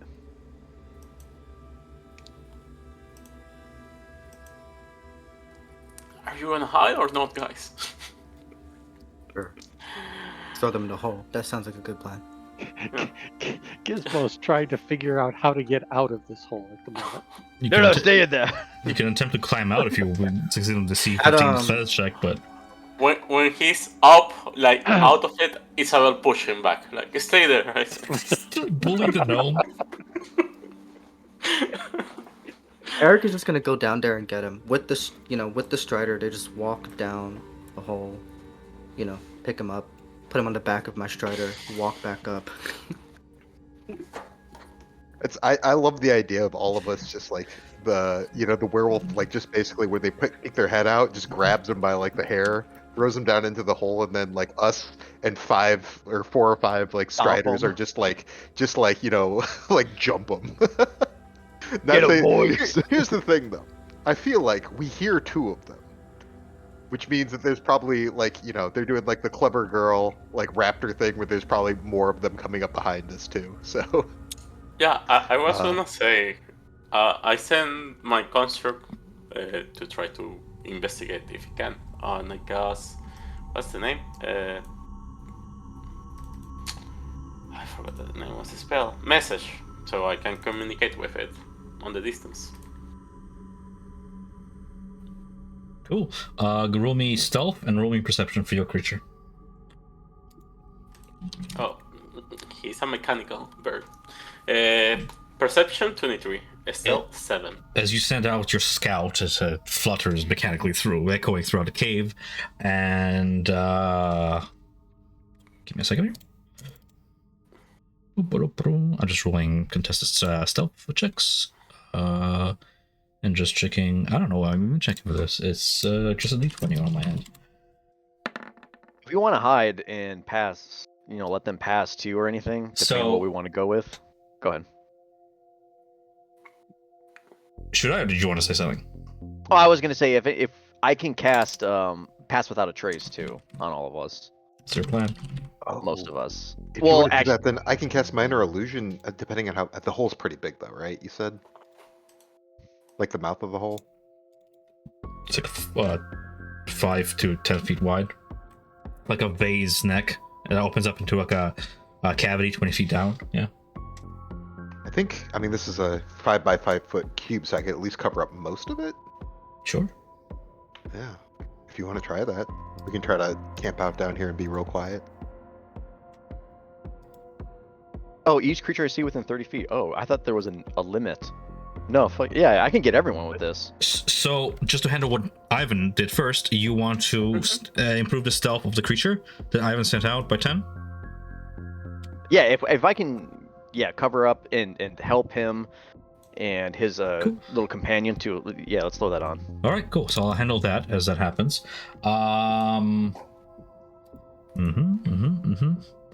Believe with pass without a trace, That's 10. you has to be within 30 feet of you, right? Yeah, well, it would be before the But it little has like to creature zips stay- off. Yeah, if But it it has has to, to yeah. Stay Yeah. within 30 feet. Yeah, so Otherwise, it- staying within 30 feet of it, the Euro 23 perception for the little hummingbird or robotic songbird of yours. She spots 2 terrified-looking moon elves with pale skin and these like white eyes that shimmer in the dark. They wear shackles on their wrists and that attach to collars on their necks, and they seem to be hiding, but haven't spotted your creature being like sort of enshrouded by this enshrouding spell, muting its presence. They're just watching the group, the both of them, and seem to be whispering to each other beneath their breaths. They look gaunt, exhausted, barefoot, with lacerations upon their feet. And all the while, just terrified of you guys. A party riding on top of spiders can only gain one thing in that dark from their viewpoints, so they remain hidden. Did you say there were moon elves? That's what the Yeah, bird moon sees. elves. Yes. I'll pass the information of what I'm being told. And with a They are 23 not- perception check, listening through her ears as well, you would hear each of them refer to each other by names, cautioning against approaching this group of strangers. The female among them is called Aranis. The male, Elar. Okay. Yeah, I'll pass the information to a group. Like, they are slaves that escape.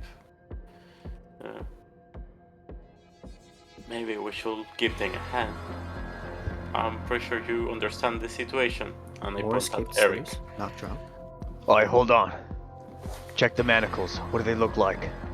And I want to see if they're from Gracklestick or if they're coming from a different place.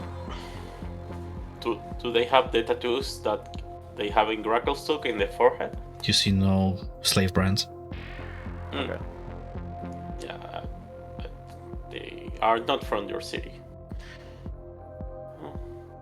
Drow. But to be honest, I think everything down here enslaves you, so.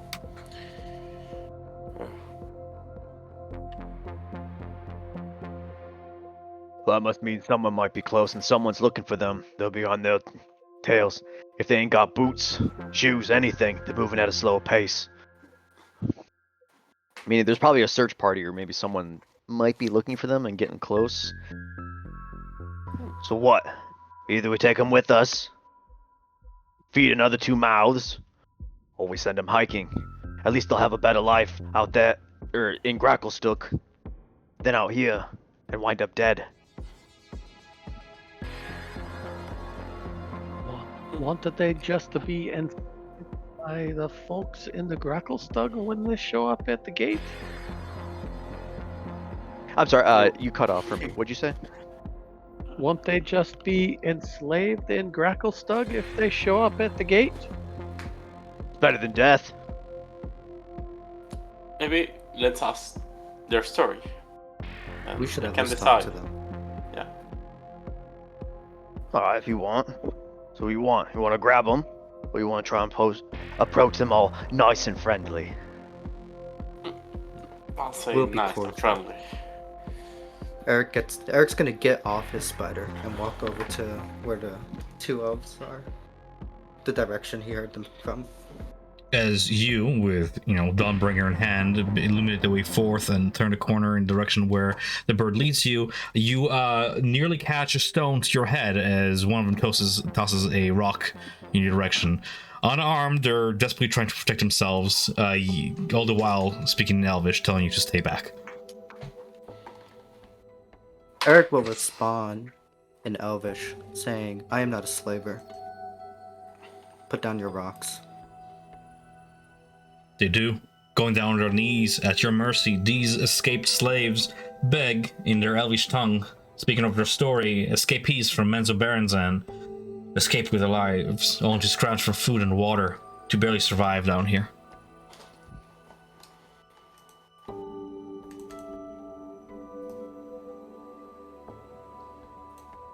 Escaped from Menzo Barzan.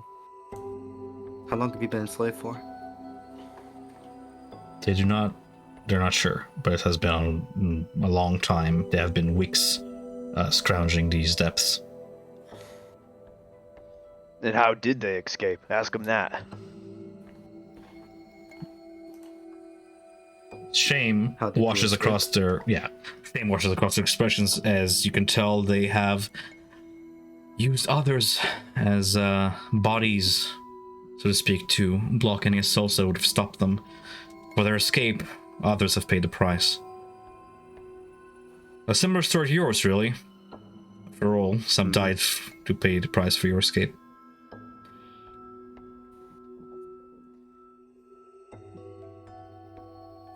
Do you know where you're going? Where you're trying to get to? They're just trying to survive, find a way out. Back to the surface, back to home, to the forests of the surface world where they come from. The story is that of being kidnapped by the drow. Go on. Boz, wouldn't the king back in Gracklestug want to question slaves that have been held in Menzo Baranzan? Perhaps they have some intelligence that they don't even know they have. That would help your people in their fight against the Doom. Oh, they might have some help. Depends on what it is. Ask them for it. If it's nothing of use, well, if they ain't got any skills, then I don't know what to do with them. Just seems Perhaps. to be having mixed emotions about Rex. So on one hand, civilization is so close nearby, mere days away from what they hear. On the other hand, they'll need proof of having encountered you and being of use. Otherwise, they just might end up back in shackles. Perhaps we can feed them and clothe them and give them a letter of passage or introduction. I could write a note to the commander. We still have the Fuego insignia. Eric says, looking at Isabel. We could give them that. It will cost them their heads.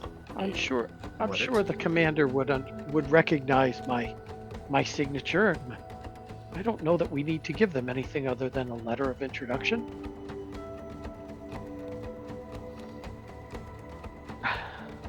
Sorry, I'm forming a take. As you consider it, should you send them back, it'll be a 3 days journey. They'll need food and supplies to survive the trek.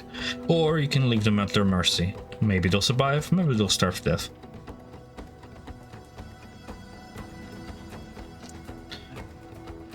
My question is, what happens if we run along more? We're gonna save everybody. It's the Underdark. It's rough down here. You gotta fend for yourself. I'm just saying we're here where we can certainly forage food and water here at the stream, and that's at least a day's worth of food and maybe food for tomorrow. So we give them a little bit extra and send them on their way. And what of the monsters that lie beyond these reaches, says one of them, speaking a broken-ish common. I think they're better coming with us. They can die in their way back, or they can We can be have a useful. better chance with us. Arm us. We can fight. Protect. Well, see, I can take that then. If your fight is that hot, prove it. Prove yourself out there. I guess wherever we're going, this Grove place, I don't know, maybe there's something there. Maybe they can find refuge there or something. Yes, I see where you're going with this. Prove it. And I throw a sharpened stick down between them. Oh shit! Mate, hold on, mate. I like Hey, that. That's not where you were going with that. I apologize. I picked the stick back up. I always want to do this. Eric shakes his head and just says, "We can at the very least let them come with us to Neverland and just drop them off there." Yes. 2 more miles. But we'll make it They've been work. Themselves, I mean, they've survived this long. They've obviously got some pluck. So we could give them a shot. We thought we could survive the dark by splitting from the others, the other escaped slaves, to heighten our chances, but we have found ourselves struggling. I do not know what happened to the others. Dwarves, humans, even goblins, she says with some measure of disgust. We might find them or their bodies. Do not know. Well, We're I'll not gonna go. telepathically link with Bazrak for a second. It's like, look, what's the worst that can happen? If they come along and they're dead weight, then we have Strider food. Worst case scenario, if something starts to follow us or track us through the Underdark, we send them off into a different direction, and 50-50 whether they find us or they follow them. I think that at very least it could be useful.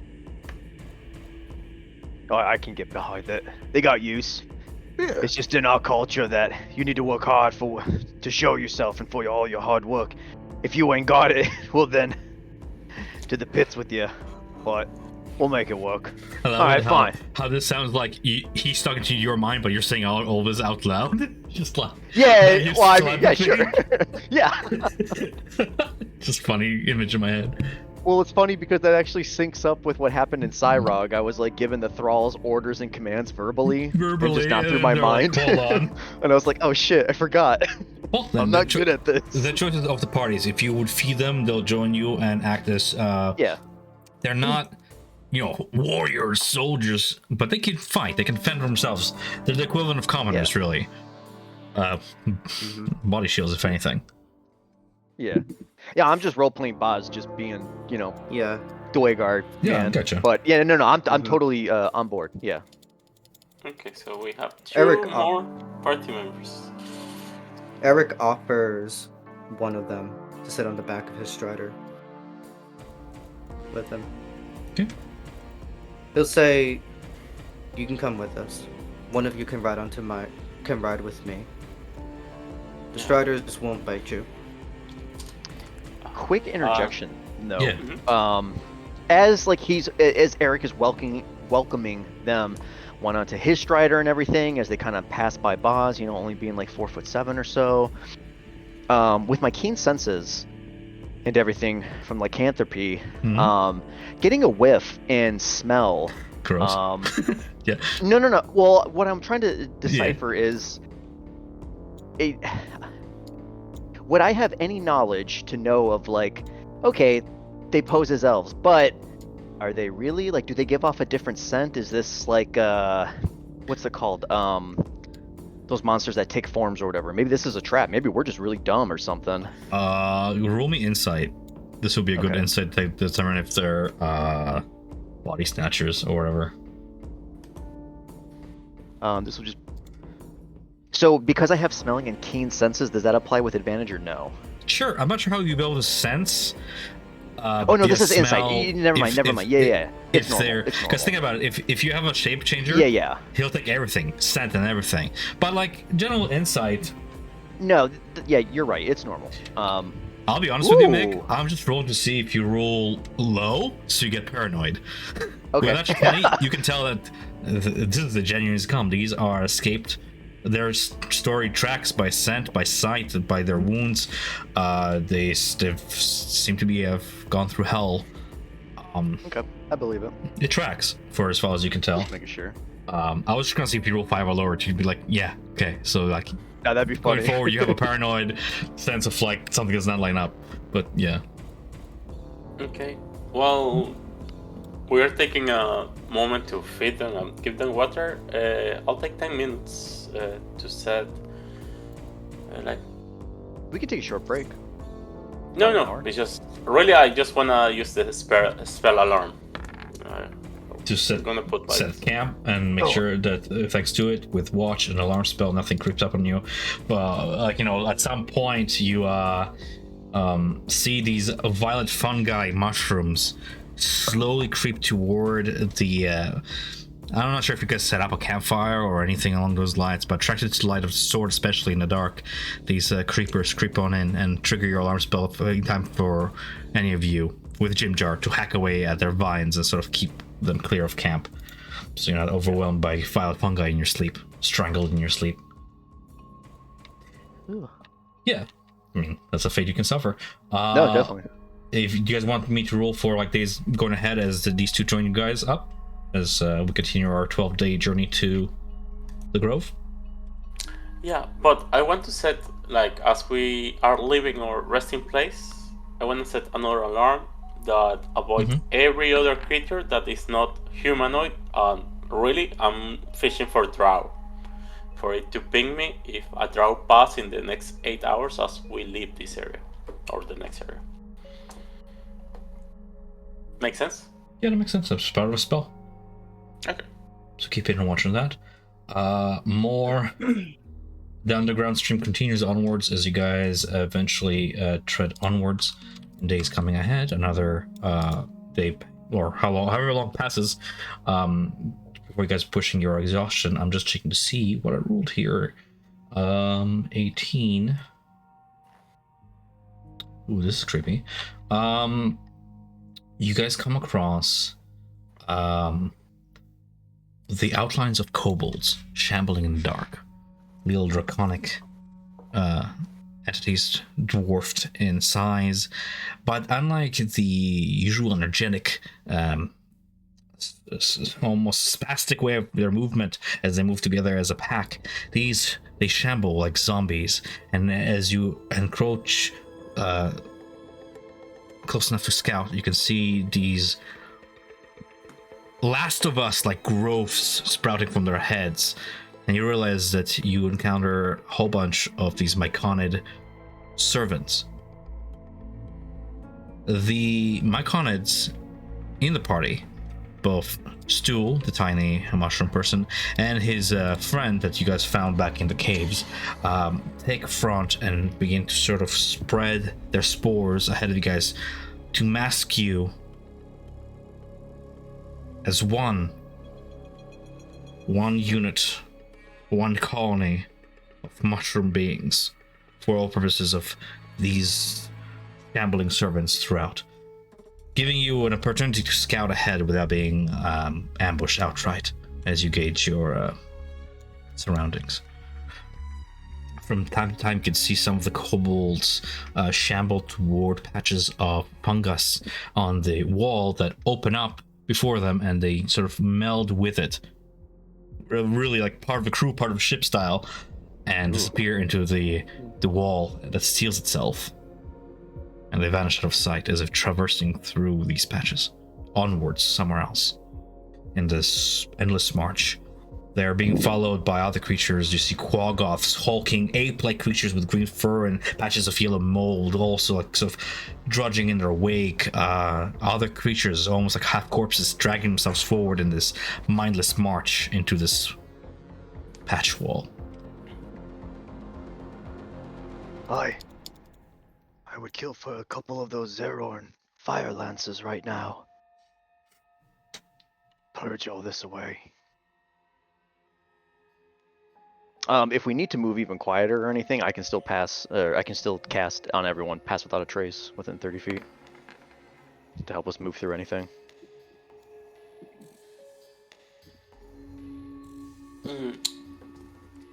We see the kobolds, like are they carrying anything special, or you're just like moving around? Some of them are carrying like bone cudgels and maces and other primitive weapons, sort of just dragging it behind them. Previous possessions from life in just fused their hands in a death grip, and liking has sort of fused the bone to the flesh. Just gruesome body horror. As you continue watching them, other creatures show up as well. You even recognize a few Dwagar, spore servants, among them. Mindlessly shambling throughout. Some of them carry bags that have sort of overgrown with green and yellow mold. Bedrolls attached to them.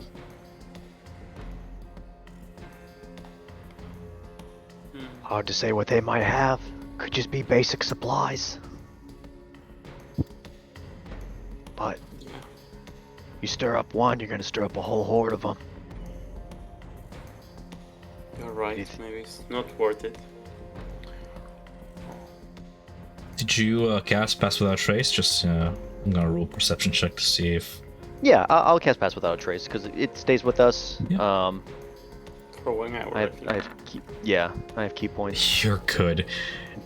From time to time, you get an ear sensation of one of them sort of turning in your direction with like these blind eyes that have been either crossed over or made completely white or sunken in otherwise, and they just turn to your direction but see nothing as they tread on. You are completely hidden from these creatures that don't seem to communicate or attack just yet. Nice. Yeah. Being the new guy and seeing how those other moon elves almost got left behind, I'm gonna cast guidance on myself so I don't mess anything up. Yeah. You see one of the Dwagars that's sort of pulling itself by its hands, is missing the bottom half portion of its body, but the hands themselves are also like shackled in drow-looking manacles.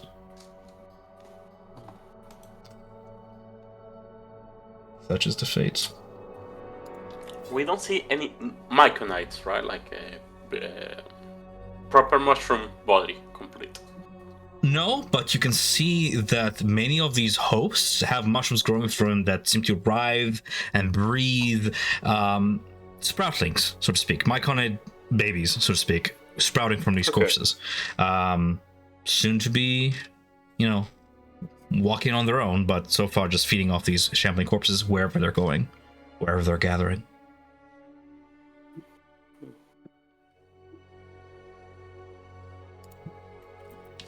Unless anybody else wants to take a quick pit stop here, I suggest we keep moving. Yeah, let's just ignore the mushrooms. Stuffing on past, you guys encounter the creature. As days come to pass, you guys are on your 5th day of journey. I do love random stuff. It's kind of fun rolling around for random encounters. has a whole day passed now again? Yes. Okay, just making sure. Every time we have a new one of these spots here, it's like another. I say day. There's no day and night in Down the Dark. But Yeah, but we're travel time. Yeah. pushing exhaustion. Yeah. Are we taking any long rests? Or are we? In between, you may. Are Yeah. we just going? Okay, I was just gonna say. I'm assuming we're setting up camp each boat night Mhm. rather than going through exhaustion. Okay. Yeah. I'm just tracking my key points, so when a new day comes, they redo, so I'm just making sure. But yeah, we're sleepy little boys at night. Pull guard, do all that stuff. All right, cool. As you guys pull guard, sometime throughout your rest, you are approached by torch-bearing dwarves, but not Dwagar, shield dwarves, by the look of it, that are armed. Some of them carrying heavy crossbows, otherwise they have shield and these lances to them, and some of them are carrying lights. And as they slowly approach, confident in their number, 4 of them, a scouting party of some sorts, seeing who you are. First turning a little bit hostile toward the Dwagar among you, but then seeing the mixed company nonetheless, they prove otherwise friendly. Seeing some surface dwellers among you and recognizing that you might be making for the surface, they make the offer of giving the party a day or 2 worth of food and water rations in exchange for anything else you may trade in return.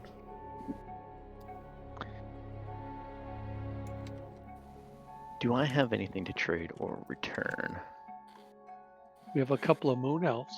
I was just gonna say we have Yeah. 2 Moon Elf slaves. Yeah, that would actually be perfect. I mean, because they might be better off with. Because we're always gonna. I feel like the party's gonna head into danger. They might be better going off with the dwarves. I think they are going to get eaten too, so I don't know. I like them with us. But that's me. I will offer a great axe for food and water rations. Sure. Ornaments as steep will prove useful to them.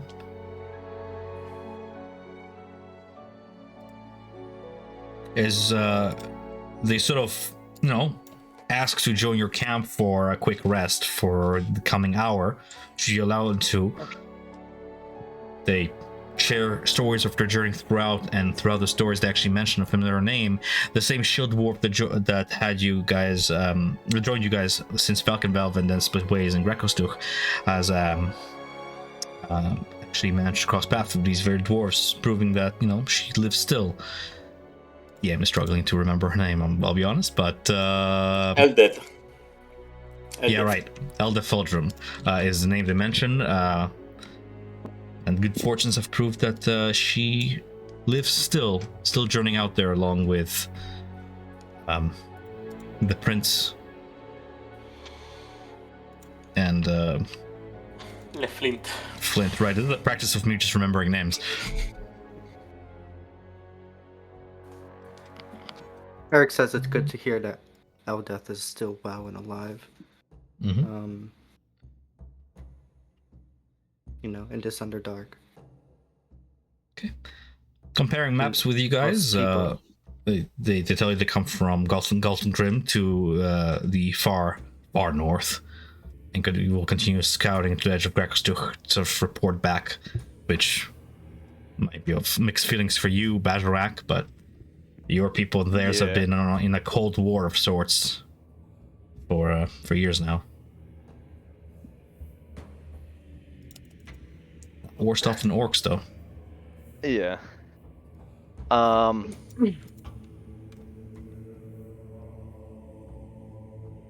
But I don't know too much about them to. Yeah, it's all right, man. We're going by the seat of our pants a little bit here. I won't blame you. You have nothing for this. I'm just saying what you guys encounter on the road. We can easily, if you have nothing, we can easily move on from this. It's all good. Yeah, he would just be typical Dwagar, like just making little jabs here or there, like a couple of goody two shoes, like A little bit of not as strong banter, as yeah, over Dwagar. camp, Yeah, yeah. just banter, Not outright like fights, but definitely Yeah, like correct. a wrestling match here and there. Yeah, I got Yeah, you. No problem. that's really about. Was all there something that he Eric would wanted do. to say? No, just Yeah. that he's glad to hear that Erday is still alive and well Cool. after she split off on her own.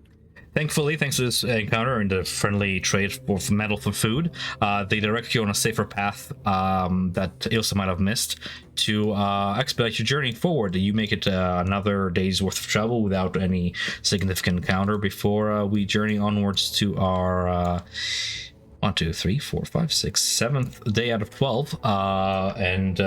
Approaching 9:36 here, I'm gonna wrap it up with one last encounter and see if where we stand as of beginning of next session, and I'll definitely make it more rich from there.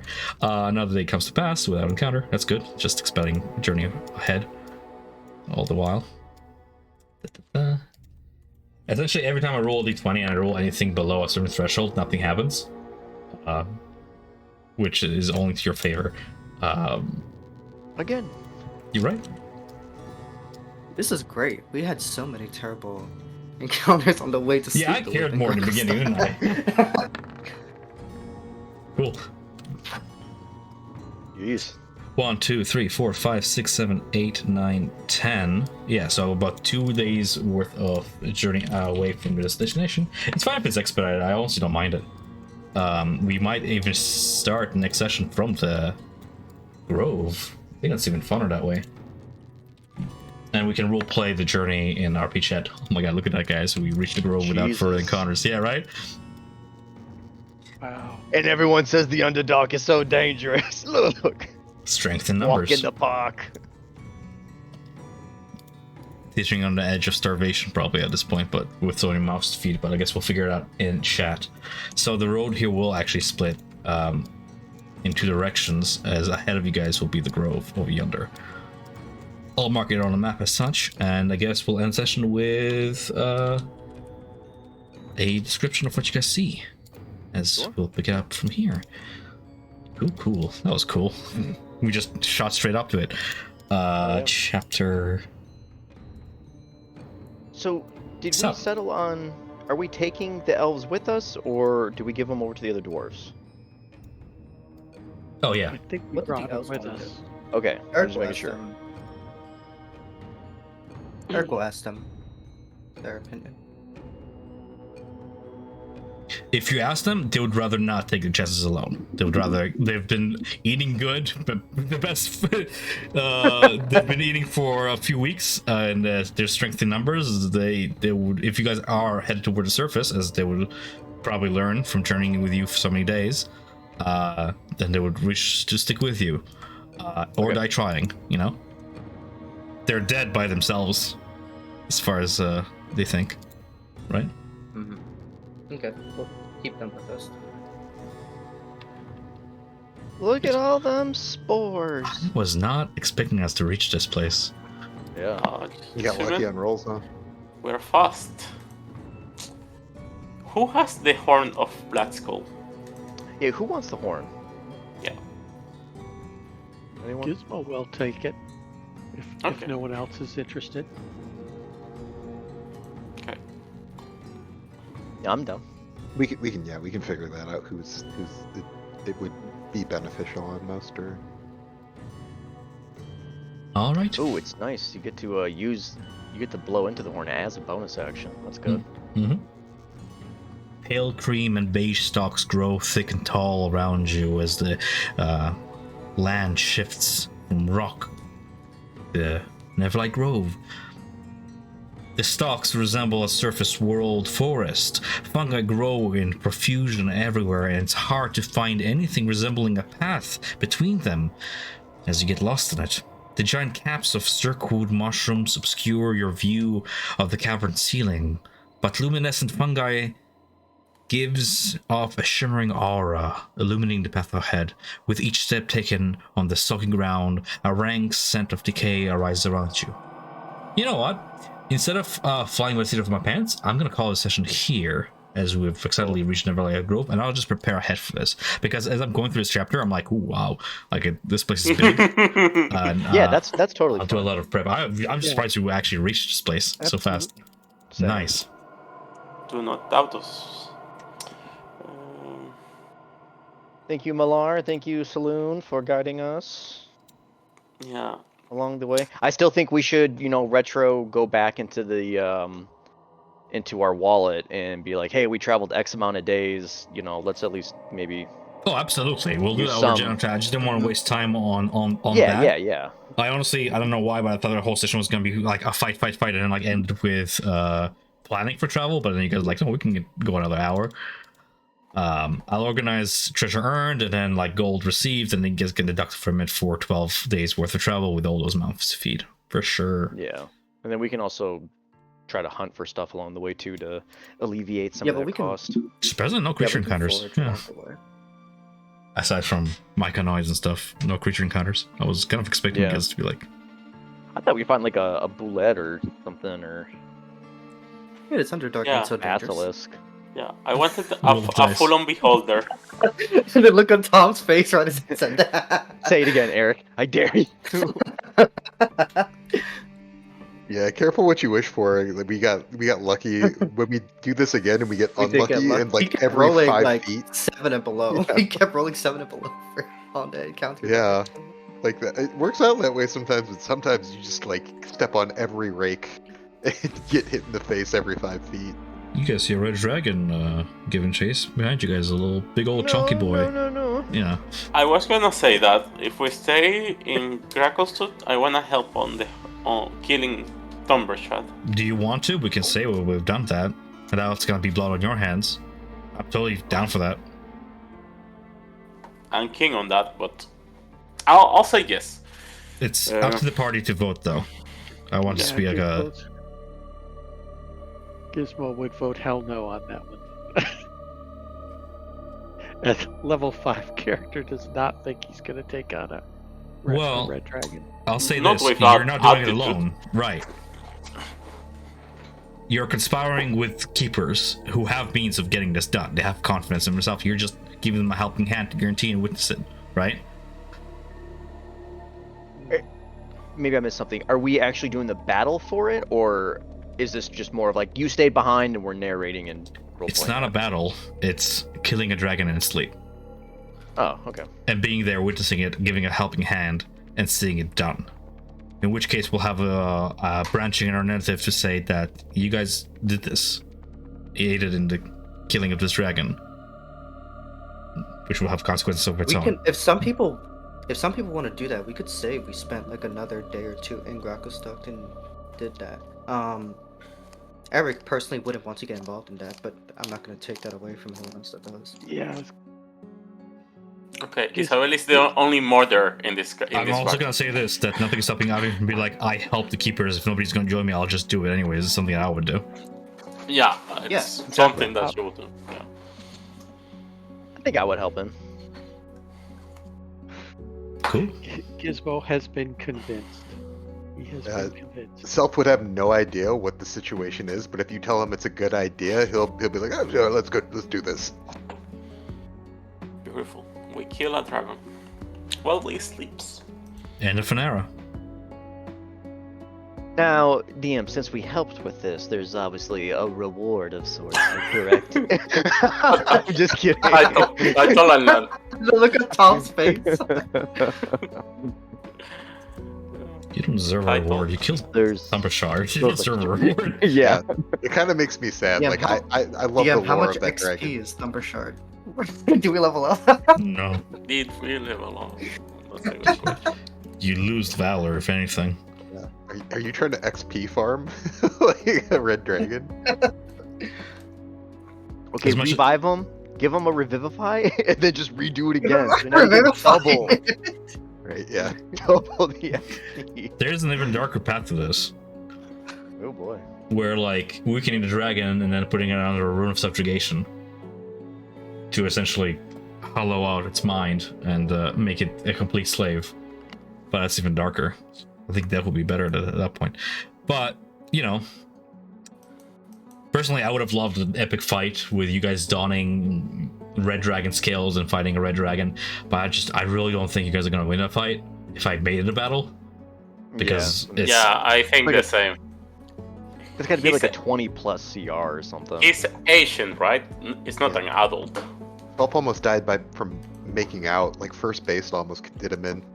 Yeah. So I don't think I'm ready for a dragon yet. Pretty sure he would just swipe his tail, and then it's just like, okay, you all just are decapitated instantly. Yeah. Like Fuck, just instant death. No, I really want to fight it, guys. I feel sad. Okay, you go fight it, and then we'll talk to your new character next session. You go. Okay. So tell I me, say- what do I you want say- to roll, Ivan? I say I'm bringing Alexion. Okay, Alexion is the new character. I just want to say this: that if you decide to kill him, that's gonna be a final decision. He will not be in future events. For whatever the future holds, be you uniting Greco-Stuk against the Demon Tide or whatever else, I'm not taking it back once it's done. Yeah, it's up to you guys because Self doesn't know what's going on. But like me personally, as like a human, I like the idea of the lore of the fact that there's just a dragon that's like too fat to get out from underground, so he just does his Well, thing. Yeah, I totally agree. I was just curious, like, jumping on Isabel's, like, train of thought, like, oh, we killed the red dragon. I'm like, okay, but like, what did the keepers have in mind? Like, what were they gonna do? Like, were they just gonna plan out just like, snuff him out in his sleep, and then they have the new wormsmith, or did they have a different plan? You're asking me. I didn't have time to plan this ahead of yet. You guys were Okay, still that's fine. handing in your quest. I want you guys to do your final actions before I do mine, actually, because this could have gone so many ways, with the egg, Yeah. with everything, right? So Yeah. until you guys commit, I don't have a plan, essentially. Then I say we just stick with what we did then already, because I don't know. I mean, I'm fine with whatever the keepers were gonna do. That's what we settled on. That's just me. Well, they have an egg. They don't even have a replacement for him yet, so I can't, unless willing to off him and then wait for this egg to hatch. They don't have to wait. become a- All they have to do is incubate it, and it will hatch. Just introduce the conditions that would will serve as a catalyst for its hatchling. Trigger it, and it will hatch, and they'll have a replacement. They know what they're doing. Something I guess would have learned if you picked up a book about dragon hatching, but whatever. I'll just say it. They have I a just process assume to. that They're ready to that kill when it. it first hatches, it's not necessarily going to be useful to them yet.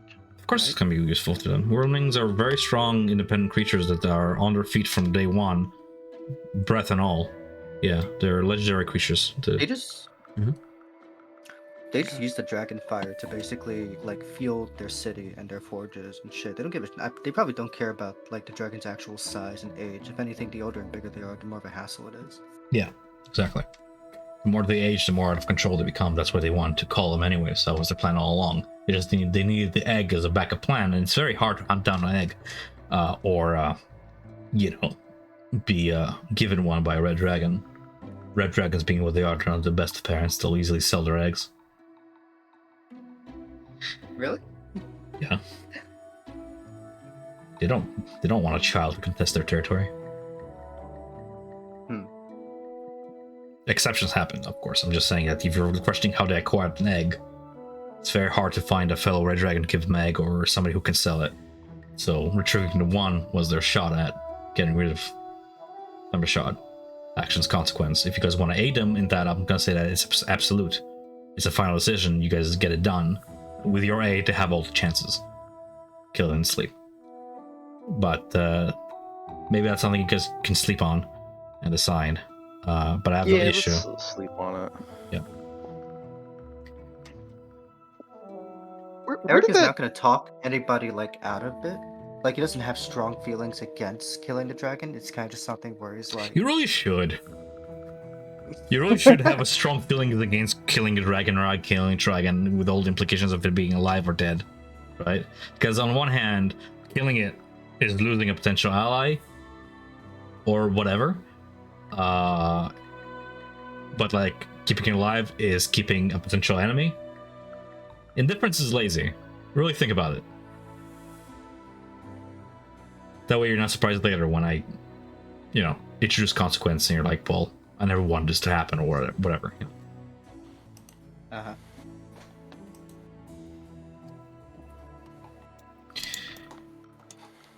Key.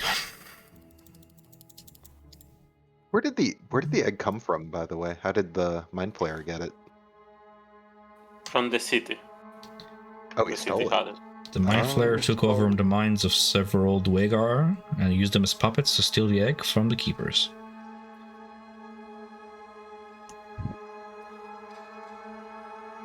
It might be good to keep a dragon alive in there in case some demons roll through. At least that you have a big dragon to defend things.